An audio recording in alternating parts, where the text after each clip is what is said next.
সবাই cross post আসছে না, দেখতে পাচ্ছেন। ক্রস পোস্ট আসছে না।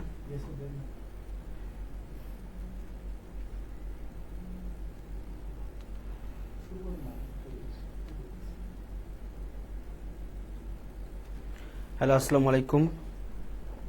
আসসালামু আলাইকুম প্রিয় শিক্ষার্থীরা, তোমাদের সবাইকে স্বাগতম আজকের ক্লাসে। হ্যালো, ওকে।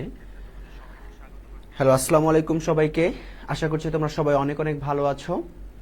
তো তোমাদের সামনে পরীক্ষা, সেই পরীক্ষাকে সামনে রেখে আমাদের যেই প্রি মিশন যে আয়োজনটি ছিল, সেই আয়োজনের আজকে ক্লাসে আমি তোমাদের সামনে উপস্থিত হয়েছে হিসাব বিজ্ঞানের যে প্রথম অধ্যায় আমাদের আছে, প্রথম পত্রের হিসাব বিজ্ঞান পরিচিতি। সো আমরা সেই হিসাব বিজ্ঞানের পরিচিতি নিয়ে আজকে আলোচনা করব। সো সবাই একটু বন্ধুদেরকে মেনশন করে দিবে, যে যেখানে আছো লাইভটি একটু শেয়ার করে দেবে এবং আমাদেরকে জানিয়ে দেবে যে বোর্ড ক্লিয়ার আছে কিনা, সাউন্ড ক্লিয়ার শুনতে পাচ্ছ কিনা এবং সব ঠিকঠাক আছে কিনা। যদি ওভারঅল সব ঠিকঠাক থাকে একটু ভাইদেরকে জানিয়ে দেবে যে সব ঠিকঠাক আছে। যদি সব ঠিক থাকে তাহলে আমরা অল্প কিছুক্ষণের মধ্যেই কি করে ফেলবো, ক্লাসটি শুরু করে ফেলবো। জাস্ট 1 মিনিট সময় নিব ভাইয়া। তোমরা সবাই একটু লাইভটিতে জয়েন করে ফেলো, বন্ধুদেরকে একটু মেনশন করে দাও। ওকে, আচ্ছা, আমাদের আজকের যে আলোচ্য বিষয় সেটি হচ্ছে হিসাব বিজ্ঞান পরিচিতি। ওকে, সো হিসাব বিজ্ঞান পরিচিতি এজন্য আজকে আমরা পড়বো। দেখো, অনেক সময় আমরা সিকিউতে অনেক ভালো করি, রাইট, কিন্তু আমাদের সমস্যাটা কোথায় হয়ে যায়? আমাদের সমস্যাটা হয়ে যায় এমসিকিউতে এসে। একটা স্টুডেন্ট যদি আমাদের এমসিকিউতে ভালো না করে, শুধু যদি সে সিকিউতে ভালো করে, তাহলে কিন্তু আমাদের কি হবে না ভাইয়া? তাহলে আমাদের এ প্লাস অথবা একটি ভালো মার্ক ক্যারি করা সম্ভব হবে না। সো এই জন্য আমাদের প্রথম অধ্যায় থেকে যেমন সিকিউ আসে, ঠিক তেমনই ভাবে আমাদের এমন কিছু জায়গা আছে যেগুলো থেকে আমাদের এমসিকিউ চলে আসে। সো আজকের ক্লাসে বেসিক্যালি আমরা সেই হিসাব বিজ্ঞান প্রথম পত্রের প্রথম অধ্যায় ইন্ট্রোডাকশন টু অ্যাকাউন্টিং কিংবা হিসাব বিজ্ঞান পরিচিতির আমরা যে জায়গাগুলো পড়বো সেগুলো থেকে যেন আমরা যে কোনো এমসিকিউ আসলে পেরে যাই। ওকে, আচ্ছা, তো সবাই একটু লাইভটিতে জয়েন করে ফেলি এবং এবং জানিয়ে দেই যে শেয়ার ডান, শেয়ার করে ফেলি, লাইভটিতে জয়েন করে ফেলি। আমরা সবাইকে নিয়ে একটু ক্লাসটি করবো ইনশাল্লাহ। আচ্ছা, তো ফার্স্ট অফ অল আমরা যদি একটু বলি যে আমাদের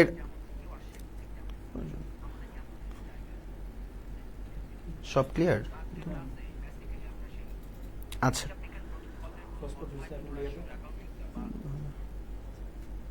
ক্রস পোস্ট আসেনি মাত্র। ওকে, তো চলো তাহলে আমরা ক্লাসটি শুরু করে ফেলি। আমরা আর দেরি করব না, তোমরা সবাই একটু ক্লাসে চলে আসো দ্রুত। ঠিক আছে, সবাই একটু ক্লাসে চলে আসো, আমরা ক্লাসটি শুরু করে দিচ্ছি। আমাদের নির্ধারিত সময় ছিল 3টার সময়, আমাদের বিদ্যুৎ চলে যাওয়ার কারণে আসলে একটু দেরি হয়ে গেছে। সো আমরা তাহলে আর কথা না বাড়িয়ে আমরা ডিরেক্ট কোথায় চলে যাব? আমরা সরাসরি ক্লাসে চলে যাব, যে আসলে আমাদের যে বিষয়গুলো রয়েছে আজকের আলোচ্য বিষয় সেগুলো কিভাবে আমরা কমপ্লিট করতে পারি ইজিলি, সেগুলো একটু দেখার চেষ্টা করবো। প্রিয় শিক্ষার্থীরা, তোমরা সবাই একটু লাইভে জয়েন হয়ে ফেলো। এরই মধ্যে দিয়ে আমি কি করে ফেলছি, লাইভটি শুরু করে ফেলছি, অর্থাৎ ক্লাসটি শুরু করছি। ফার্স্ট অফ অল আমরা আজকে যেটি পড়বো সেটা হচ্ছে কি, ইন্ট্রোডাকশন টু অ্যাকাউন্টিং, অর্থাৎ হিসাব বিজ্ঞান পরিচিতি। কি পড়বো আজকে? আমরা পড়বো হচ্ছে হিসাব বিজ্ঞান পরিচিতি। আচ্ছা, তো আমাদের এসএসসি প্রথম পত্র যে অ্যাকাউন্টিং এর আছে, হিসাব বিজ্ঞান পরিচিতি, এখানে তোমরা যদি একটু খেয়াল করে দেখো বিগত বছরগুলোতে, সবাই একটু যদি খেয়াল করি আমরা বিগত বছরগুলোতে কিন্তু এখান থেকে বেশ কিছু এমসিকিউ আমাদের আসছে, আমরা দেখতে পেরেছি। এবং প্রতি বছর এখান থেকে আমাদের কি চলে আসে ভাইয়া? আমাদের এমসিকিউ চলে আসে। সো প্রতি বছর যেহেতু এমসিকিউ চলে আসে, এখান থেকে কোনো বছর মিস যায় না, তার মানে এই বছর চলে আসবে। সো আমরা এমন ভাবে পড়ার চেষ্টা করব যে এখান থেকে যে কোনো ধরনের এমসিকিউ আসলে যেন আমরা কি করতে পারি, খুব সহজে অ্যান্সার করতে পারি। আচ্ছা, তো আমাদের এখানে প্রথমে যে আলোচনার বিষয় সেটি হচ্ছে যে হিসাব বিজ্ঞানের ধারণা আমরা পড়ছি বা হিসাব বিজ্ঞান বিষয়টা আমরা খেয়াল করছি। তাহলে আমরা যেহেতু হিসাব বিজ্ঞান নিয়ে কথা বলছি, তাহলে প্রথমে একটু জানা দরকার যে অ্যাকাউন্টিং অথবা হিসাব বিজ্ঞানটা কোথা থেকে আসলে আসছে। আমরা ফার্স্ট অফ অল এটি একটু জানার চেষ্টা করব। ওকে, ফার্স্ট অফ অল কোনটি জানার চেষ্টা করব, যে আমাদের হিসাব বিজ্ঞান কোথা থেকে আসছে এই বিষয়টা। ওকে, তা আমরা যদি একটু খেয়াল করে দেখি, দেখো আমরা সবাই জানি যে ইংরেজি যে অ্যাকাউন্টিং শব্দটি আছে, মূলত অ্যাকাউন্টিং শব্দটির একটি বাংলা পরিভাষা হিসেবে আমরা জানি কি হিসাব বিজ্ঞান। অর্থাৎ এই অ্যাকাউন্টিং যে শব্দটি আমাদের রয়েছে সেটি হচ্ছে আমাদের কি একটি ইংরেজি শব্দ, যারই বাংলা পরিভাষা হচ্ছে আমাদের হিসাব বিজ্ঞান। আচ্ছা, হিসাব বিজ্ঞান। এখন যদি একটু খেয়াল করে দেখি আমরা এই হিসাব বিজ্ঞান যে কথাটি রয়েছে, এই হিসাব বিজ্ঞান কথাটি কিন্তু আমরা এখানে দুইটা অংশে বিভক্ত করতে পারি। কি ভাইয়া? দুটি অংশে বিভক্ত করতে পারি। নাম্বার 1 আমরা যদি খেয়াল করি, প্রথম অংশে পাচ্ছি আমরা হিসাব, দ্বিতীয় অংশে পাচ্ছি আমরা বিজ্ঞান। তার মানে কি দেখছি আমরা এখানে যে টোটাল হিসাব বিজ্ঞানকে আমরা দুই অংশে বিভক্ত করতে পারি। কয় অংশে বিভক্ত করতে পারি? দুইটি অংশে বিভক্ত করতে পারি। একটি হচ্ছে হিসাব এবং অপরটি হচ্ছে আমাদের বিজ্ঞান। আচ্ছা, একটু যদি আমরা দেখি তাহলে প্রথমে আমরা দেখছি কি হিসাব প্লাস হচ্ছে আমাদের বিজ্ঞান রয়েছে, হিসাব প্লাস আমাদের বিজ্ঞান রয়েছে। তো আমরা ফার্স্ট অফ অল একটু জানার চেষ্টা করব যে হিসাব বিজ্ঞান বলতে আসলে কি বোঝায়। আমি কমেন্ট দেখতে পাচ্ছি না কেন? আচ্ছা, মুনি আক্তার বলেছে আসসালামু আলাইকুম ভাইয়া। ওয়ালাইকুম আসসালাম। আচ্ছা, আমরা একটু খেয়াল করব।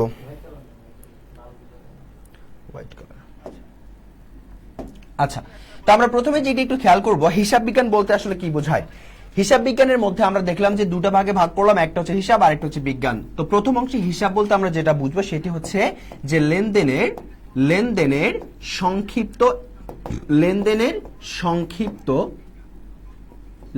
এখানে কি সমস্যা হচ্ছে কেন? আচ্ছা, প্রথম অংশে আমরা যেটা দেখি সেটি হচ্ছে লেনদেনের সংক্ষিপ্ত এবং শ্রেণীবদ্ধ কাঠামোকে আমরা কি বলি ভাইয়া? আমরা শ্রেণীবদ্ধ কাঠামোকে হচ্ছে হিসাব বলি। কি বলি? হিসাব বলি। ফার্স্ট অফ অল আমরা যে দেখলাম যে হিসাবকে বা হিসাব বিজ্ঞানকে দুই ভাগে ভাগ করা যায়, একটি অংশ হিসাব আর একটি অংশ হচ্ছে আমাদের বিজ্ঞান। সো এই যে হিসাবটি আছে, হিসাবের মানে কি? লেনদেনের সংক্ষিপ্ত এবং শ্রেণীবদ্ধ কাঠামো। অপরদিকে যদি বিজ্ঞান বলতে আমরা বুঝি বিজ্ঞান কি? বিজ্ঞান হচ্ছে কোন একটা বিষয় সম্পর্কে সুশৃঙ্খল যে জ্ঞান, সেই জ্ঞানটাকে আসলে আমরা বলি বিজ্ঞান। সো হিসাব বিজ্ঞান মূলত হিসাব এবং বিজ্ঞানে উভয় নিয়ে কি হয়েছে আমাদের গঠন করা হয়েছে। পরবর্তীতে যেটা খেয়াল করে দেখি, আমরা যে বললাম যে অ্যাকাউন্টিং ইংরেজি শব্দ যার বাংলা পরিভাষা হিসাব বিজ্ঞান, এই অ্যাকাউন্টিং শব্দটি আবার এসেছে কোথা থেকে? ল্যাটিন শব্দ থেকে। ল্যাটিন কোন শব্দ থেকে? ল্যাটিন ক্যালকুলি শব্দ থেকে। কোন শব্দ থেকে ভাইয়া? ল্যাটিন ক্যালকুলি শব্দ থেকে আমাদের ইংরেজি অ্যাকাউন্টিং শব্দটি আসছে। তো আমরা যদি একটু খেয়াল করে দেখি, এই ল্যাটিন যে ক্যালকুলি শব্দটি আছে, এই ক্যালকুলি শব্দটির অর্থ হচ্ছে আমাদের টু কাউন্ট। কি করা? হিসাব করা, টু কাউন্ট। তো এই কাউন্ট থেকে মূলত আসছে কাউন্টিং এবং সেখান থেকে মূলত আসছে আমাদের কি?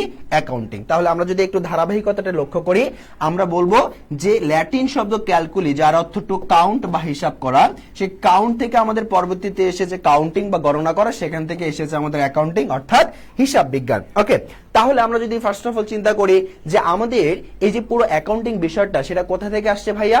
আসছে হচ্ছে আমাদের ল্যাটিন শব্দ অ্যাকাউন্টিং থেকে, যার অর্থ দ্বারাই হচ্ছে টু কাউন্ট। কি করা?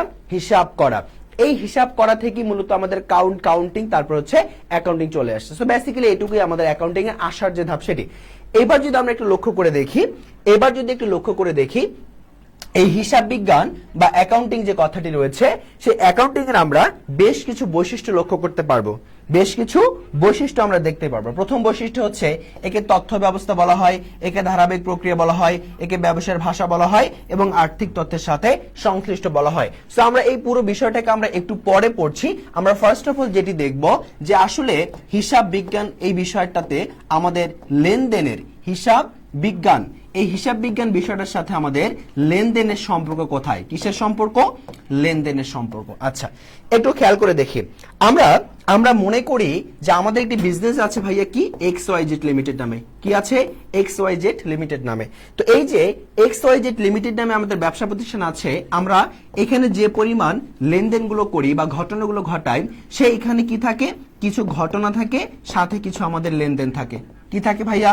কিছু ঘটনা থাকে, সাথে কিছু লেনদেন থাকে। এখন আমরা বললাম যে এখানে এই লেনদেন এবং ঘটনা টোটাল সমষ্টি হচ্ছে আমাদের ধরলাম 3000টা। কয়টা? 3000টা। এখন দেখো তো এই 3000টার মধ্যে কিছু অংশ আছে যেগুলো শুধুমাত্র ঘটনা, কিছু অংশ আছে যেগুলো শুধুমাত্র আমাদের লেনদেন। তো এই যে ঘটনা এবং লেনদেন এগুলোর মধ্যে আমার ব্যবসা প্রতিষ্ঠানে ঘটনার কোনো প্রয়োজন নেই, কি আছে আমার লেনদেনের প্রয়োজন আছে। কারণ ব্যবসা প্রতিষ্ঠানে লেনদেন হলেই শুধুমাত্র কি হবে, মুনাফা আসবে। আর যদি লেনদেন না হয় শুধু ঘটনাই ঘটতে থাকে তাহলে সেখানে কি হতে পারে না, মুনাফা অর্জন হতে পারে না। ঘটনা কি রকম হতে পারে, ধরো আমাদের XYZ লিমিটেড যে ব্যবসা প্রতিষ্ঠানটি আছে সেটি একটি হচ্ছে আমাদের মুদি দোকানি। কি ব্যবসা করে, মুদি দোকানের ব্যবসা করে। সো তারা ধরো চাল বিক্রি করে। সো একজন ব্যক্তি যদি এসে জিজ্ঞেস করে যে চালের দাম কত, চালের দাম কত, সে যদি জাস্ট এটা জানতে আসে বাট ক্রয় করেনি, এটি একটি ঘটনা। কিন্তু এই যে ঘটনাটি সে ঘটিয়ে গেল, এটার মাধ্যমে কি আমার কোনো অর্থনৈতিক লাভ আমি পেলাম না। তার মানে এটি নিয়ে কিন্তু আমার মাথা ব্যথা করার কোনো কারণ নাই। কিন্তু একটা জায়গায় আসলে আমাদের মাথা ব্যথার কারণ আছে। কোন জায়গাটা ভাইয়া, একটু খেয়াল করি। আচ্ছা, আমরা একটু খেয়াল করব। আমরা বলেছি যে XYZ যে লিমিটেড ব্যবসা প্রতিষ্ঠানটি আছে সেখানে আমাদের টোটাল লেনদেন এবং ঘটনা মিলে কতটি বিষয় ঘটেছে, এখানে 3000টি ঘটনা এখানে বা লেনদেন ঘটেছে। তা আমি তোমাকে বললাম যে তোমার এই যে ব্যবসায় 3000টি ঘটনা এর মধ্যে কিছু আছে যেগুলো হচ্ছে লেনদেন। আমরা ধরে নিচ্ছি আমাদের এখানে 1500 হয়েছে ঘটনা এবং 1500 হচ্ছে আমাদের লেনদেন। আচ্ছা, আমি যদি প্রথমত 3000-এর কথা বলি, এই 3000টা ঘটনা তুমি মালিক হিসেবে তোমার মনে রাখা অবশ্যই কি নয়, সম্ভব নয়, মাথায় রাখা সম্ভব নয় যে তোমার এই প্রতিষ্ঠানে XYZ যে প্রতিষ্ঠানটি আছে সেখানে আমাদের কখন কোন ঘটনাটি সৃষ্টি হয়েছে, কখন কোন ঘটনা থেকে আমাদের লেনদেনের সৃষ্টি হয়েছে, আমাদের এটা জানা পসিবল না বা আমরা এটা জানতেও পারি না। যেহেতু সম্ভব না, তার জন্য আমরা কি করি, আমরা প্রথমত এই যে টোটাল যে ঘটনাগুলো আছে সেগুলোর মধ্যে থেকে আমরা লেনদেনকে আইডেন্টিফাই করি। সো আমরা বললাম যে টোটাল 3000-এর মধ্যে আমার ঘটনা হচ্ছে তোমার কত, 1500, আর আমার লেনদেন কত, আমার সেটা হচ্ছে 1500। একটু খেয়াল করে দেখো, যদি আমরা বলি 3000টি ঘটনা মাথায় রাখো, পারবা না। এবার আমি 1500 কমিয়ে দিয়ে যদি বলি লেনদেন আছে আমাদের কত, বাকি 1500, এইটা তুমি কি মনে রাখতে পারবা? তবু আমার উত্তর হচ্ছে না। আমি 3000টাও মনে রাখতে পারবো না, আমি 1500টাও মনে রাখতে পারবো না। যেহেতু আমি মনে রাখতে পারবো না, তাহলে আমাকে কি করতে হবে, আমাকে কোথাও তো নোট করতে হবে। কি করতে হবে, লেনদেনগুলোকে কোনো একটা জায়গায় আমার এসে নোট করতে হবে। আচ্ছা, প্রথমে যদি আমরা একটু বলি, আমরা প্রথম নাম্বার কাজটি এখানে কি করেছি, প্রথম নাম্বার কাজটি করেছি যে 3000 ঘটনা থেকে আমরা 1500 লেনদেনে আসছি। অর্থাৎ 1 নাম্বারই কাজটি হয়েছে আমার লেনদেন শনাক্তকরণের কাজ। কিসের কাজ, লেনদেন শনাক্তকরণের কাজ। দ্বিতীয় নাম্বার কাজ হলো লেনদেন যখন আমরা শনাক্ত করলাম 3000-এর মধ্যে থেকে 1500, এটাও যেহেতু আমি একা ব্যবসার মালিক হিসেবে আমার মনে রাখা পসিবল না, সেজন্য আমরা কি করব ভাইয়া, আমরা হচ্ছে এটাকে লিপিবদ্ধকরণ করব। কি করব, লিপিবদ্ধকরণ করব। ওকে, লিপিবদ্ধকরণ করব। তাহলে দ্বিতীয় নাম্বার কাজটি কি হলো, আমাদের লিপিবদ্ধকরণ করা। ওকে, এখন এই যে তুমি লিপিবদ্ধকরণ করেছো, অর্থাৎ 1500টি লেনদেন তুমি লিপিবদ্ধকরণ করেছো, যে এই লেনদেনটা কখন কোন ব্যক্তি ঘটিয়েছে, কত অ্যামাউন্টের ঘটিয়েছে, বা তার মধ্যে কিছু পরিমাণ টাকা আমাকে দিয়েছে কিনা। কারণ আমরা জানি যে লেনদেন উভয় পক্ষেই হতে পারে, তোমার নগদ টাকাও হতে পারে, তোমার বাকিতেও হতে পারে। যেটা নগদে হবে সেটা নিয়ে কোনো টেনশন নাই, টেনশন কোনটা নিয়ে, আমাদের যেটা হচ্ছে বাকিতে হয়েছে। সো এখন যে ব্যক্তি তোমার কাছে পণ্য বাকিতে ক্রয় করেছিল, সেই ব্যক্তি যদি জানতে চায় মাসে শেষে যে আমাকে একটু বলেন যে কত টাকার পণ্য আসলে এক্স্যাক্টলি আমি আপনার কাছ থেকে বাকিতে ক্রয় করেছিলাম, বা এই টাকার মধ্যে থেকে আমি মাঝে কোনো টাকা আপনাকে পেমেন্ট করে গিয়েছিলাম কিনা বা পরিশোধ করে গিয়েছিলাম কিনা, যদি তারা জানতে চায়, আমি কি করব, এই যে আমি লিপিবদ্ধ করেছি তার সেই বাকিতে হচ্ছে আমরা বিক্রয় করেছি, সে ক্রয় করেছে, অর্থাৎ সেই লেনদেনটা আমরা লিপিবদ্ধ করেছি, আমরা সেই লেনদেনটা কি করব, এই লিপিবদ্ধকরণ থেকে তাকে বলবো যে আপনি এত তারিখে আমার কাছ থেকে এত পরিমাণ টাকার পণ্য ক্রয় করে নিয়ে গিয়েছিলেন, বা আমি আপনার কাছে ধারে বিক্রি করেছিলাম। ওকে ফাইন, তাহলে আমরা তাকে যে বললাম, তার 3 নাম্বার কাজে আমরা তাকে কি দিলাম, আমরা তাকে তথ্য সরবরাহ করলাম। তাহলে এখানে একটু খেয়াল করে দেখো তো, আমরা টোটাল ঘটনা থেকে 3টা বিষয়কে আইডেন্টিফাই করেছি। একটা লেনদেন শনাক্তকরণ, একটি হচ্ছে আমাদের লিপিবদ্ধকরণ, একটি হচ্ছে আমাদের তথ্য শনাক্তকরণ। ওকে, তাহলে একটু খেয়াল করে দেখো তো, এই যে 3টা ধাপ আমরা পড়লাম, একটা লেনদেন শনাক্তকরণ, একটা লেনদেন লিপিবদ্ধকরণ এবং তথ্য সরবরাহকরণ, আমাদের হিসাব বিজ্ঞানে এই 3টা ধাপকে আমরা একসাথে বলি হচ্ছে তোমার হিসাব বিজ্ঞান প্রক্রিয়া। কি বলি, হিসাব বিজ্ঞান প্রক্রিয়া নামে আমরা চিনে থাকি। তাহলে তোমাকে যদি প্রশ্ন করা হয় হিসাব বিজ্ঞান প্রক্রিয়া কত প্রকার, তুমি অ্যান্সার করবে কত প্রকার, 3 প্রকার। ওকে, সাইম খান বলেছে স্যার, ওকে স্যার একটু বলে দেন যে হিসাব বিজ্ঞান প্রক্রিয়া আসলে কত প্রকার, যদি আমাকে বলে তাহলে আমরা অ্যান্সার কত করতে পারি। আচ্ছা, তাহলে আমরা প্রথমত বললাম যে এখানে অ্যান্সার হবে কত প্রকার? 3 প্রকার। এবার প্রশ্ন করতে পারে হিসাব বিজ্ঞান প্রক্রিয়ার আমাদের প্রথম ধাপ কোনটি? তখন অ্যান্সার হবে কি ভাইয়া? লেনদেন শনাক্তকরণ। বলতে পারে হিসাব বিজ্ঞান প্রক্রিয়ার সর্বশেষ ধাপ কোনটি? তখন অ্যান্সার হবে আমাদের তথ্য সরবরাহকরণ করা। এবার যে বিষয়টা এখানে আছে, এই যে টোটাল যে আমাদের এখানে ধাপগুলো আছে, এই ধাপের মধ্যে লিপিবদ্ধকরণ ধাপকে আবার আমরা 3 ভাগে ভাগ করতে পারি। কয় ভাগে ভাগ করতে পারি? আবার আমরা 3 ভাগে ভাগ করতে পারি। আচ্ছা, একটু খেয়াল করে দেখো, আমরা যে লিপিবদ্ধকরণ যে ধাপটি লিখেছি, আমরা বলেছি সেই লিপিবদ্ধকরণ ধাপকে আবার আমরা 3 ভাগে ভাগ করতে পারি। সেই 3টা ভাগ কি কি হতে পারে? প্রথম ধাপ যেটি হবে সেটি হচ্ছে আমাদের বিশ্লেষণ। কি করব? আমরা লেনদেনকে বিশ্লেষণ করব, অর্থাৎ লেনদেনটাকে ডেবিট এবং ক্রেডিট পক্ষে আমরা বিশ্লেষণ করব, যে আমরা যে লেনদেনটা ঘটাইলাম সেই লেনদেনটা আমার কোন পক্ষে যাবে, ডেবিট পক্ষে যাবে অর ক্রেডিট পক্ষে যাবে। ওকে, দ্বিতীয় নম্বরে আমরা কি করব? সেটাকে জাবেদাভুক্তকরণ করব। কি করব? জাবেদাভুক্তকরণ করে ফেলবো। 3 নম্বরে এসে যে কাজটি আমরা করব সেটাকে হচ্ছে আমরা খতিয়ান করে দেব। কি করব? খতিয়ান ভুক্তকরণ করে দিব। আচ্ছা, খতিয়ান ভুক্তকরণ করে দিব। আচ্ছা, ওকে। জাহান বলেছে আসসালামু আলাইকুম ভাইয়া। ওয়ালাইকুম আসসালাম। ওকে, সবাই একটু বন্ধুদেরকে একটু মেনশন করো এবং আমার সাথে একটু কানেক্টেড থাকো। ওকে, সবাই একটু আমার সাথে কানেক্টেড থাকো। আমি যে যে প্রশ্নগুলো করছি একটু অ্যান্সার করার চেষ্টা করো। ওকে, আচ্ছা, তাহলে কি বললাম যে আমাদের লিপিবদ্ধকরণের যে ধাপটি আছে সেটিকে আবার কয় ভাগে ভাগ করা যায়? 3 ভাগে।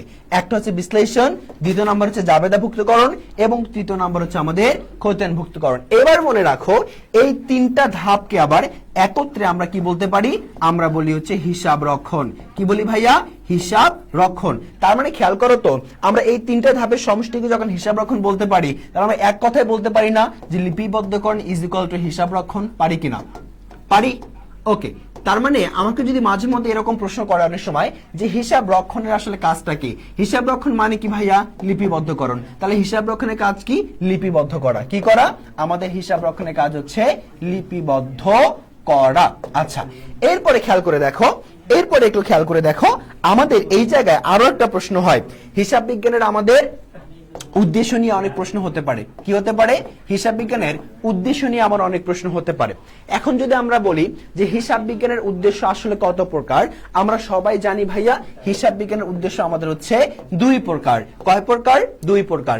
একটা হচ্ছে আমাদের প্রাথমিক উদ্দেশ্য, আর একটা হচ্ছে আমাদের প্রধান উদ্দেশ্য, বা আমরা বলতে পারি মূল উদ্দেশ্য, অথবা আমরা বলতে পারি হচ্ছে মুখ্য উদ্দেশ্য। সো এই যে প্রধান, মূল অথবা মুখ্য উদ্দেশ্যের পাশাপাশি আরেকটি কি আছে? প্রাথমিক উদ্দেশ্য। এই বিষয়গুলোকে আমরা অনেক সময় কি করে ফেলি? আমরা মুখস্থ করে ফেলি। সো আমরা মুখস্থ করব না, আমরা যেটা করব সেটি হচ্ছে আমরা হিসাব বিজ্ঞান প্রক্রিয়া একটু আগে পড়ে এসেছিলাম। হিসাব বিজ্ঞান প্রক্রিয়া আমরা একটু আগে পড়ে এসেছিলাম যে মোট কয়টা আছে? 3টা।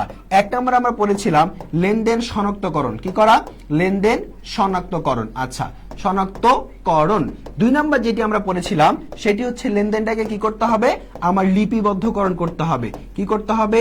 লিপিবদ্ধকরণ করতে হবে। এবং 3 নম্বর যেটি ছিল সেটি হচ্ছে আমাদের তথ্য সরবরাহ করা। কি করা? তথ্য সরবরাহ করা। এই যে 3টা ধাপ আছে আমাদের, 3টা ধাপের প্রথম যে 2টো ধাপ আছে, অর্থাৎ একটা লেনদেন শনাক্তকরণ এবং এটাকে লিপিবদ্ধকরণ, এই 2টো ধাপের সমষ্টিকে আমরা বলবো কি ভাইয়া? আমরা বলবো প্রাথমিক উদ্দেশ্য। তাহলে তোমাকে যদি বলে হিসাব বিজ্ঞানের প্রাথমিক উদ্দেশ্য কি, তুমি বলবা লেনদেন শনাক্তকরণ এবং তা লিপিবদ্ধকরণ। লেনদেন শনাক্তকরণ এবং তা লিপিবদ্ধকরণ। ওকে, আচ্ছা, এবার যদি তোমাকে প্রশ্ন করা হয় যে প্রধান বা মূল অথবা মুখ্য উদ্দেশ্য কি, তাহলে সোজাসুজি অ্যান্সার দিবা যে তথ্য সরবরাহকরণ করা। কি করা? তথ্য সরবরাহ করা। তাহলে উদ্দেশ্য কয় প্রকার ছিল? 2 প্রকার।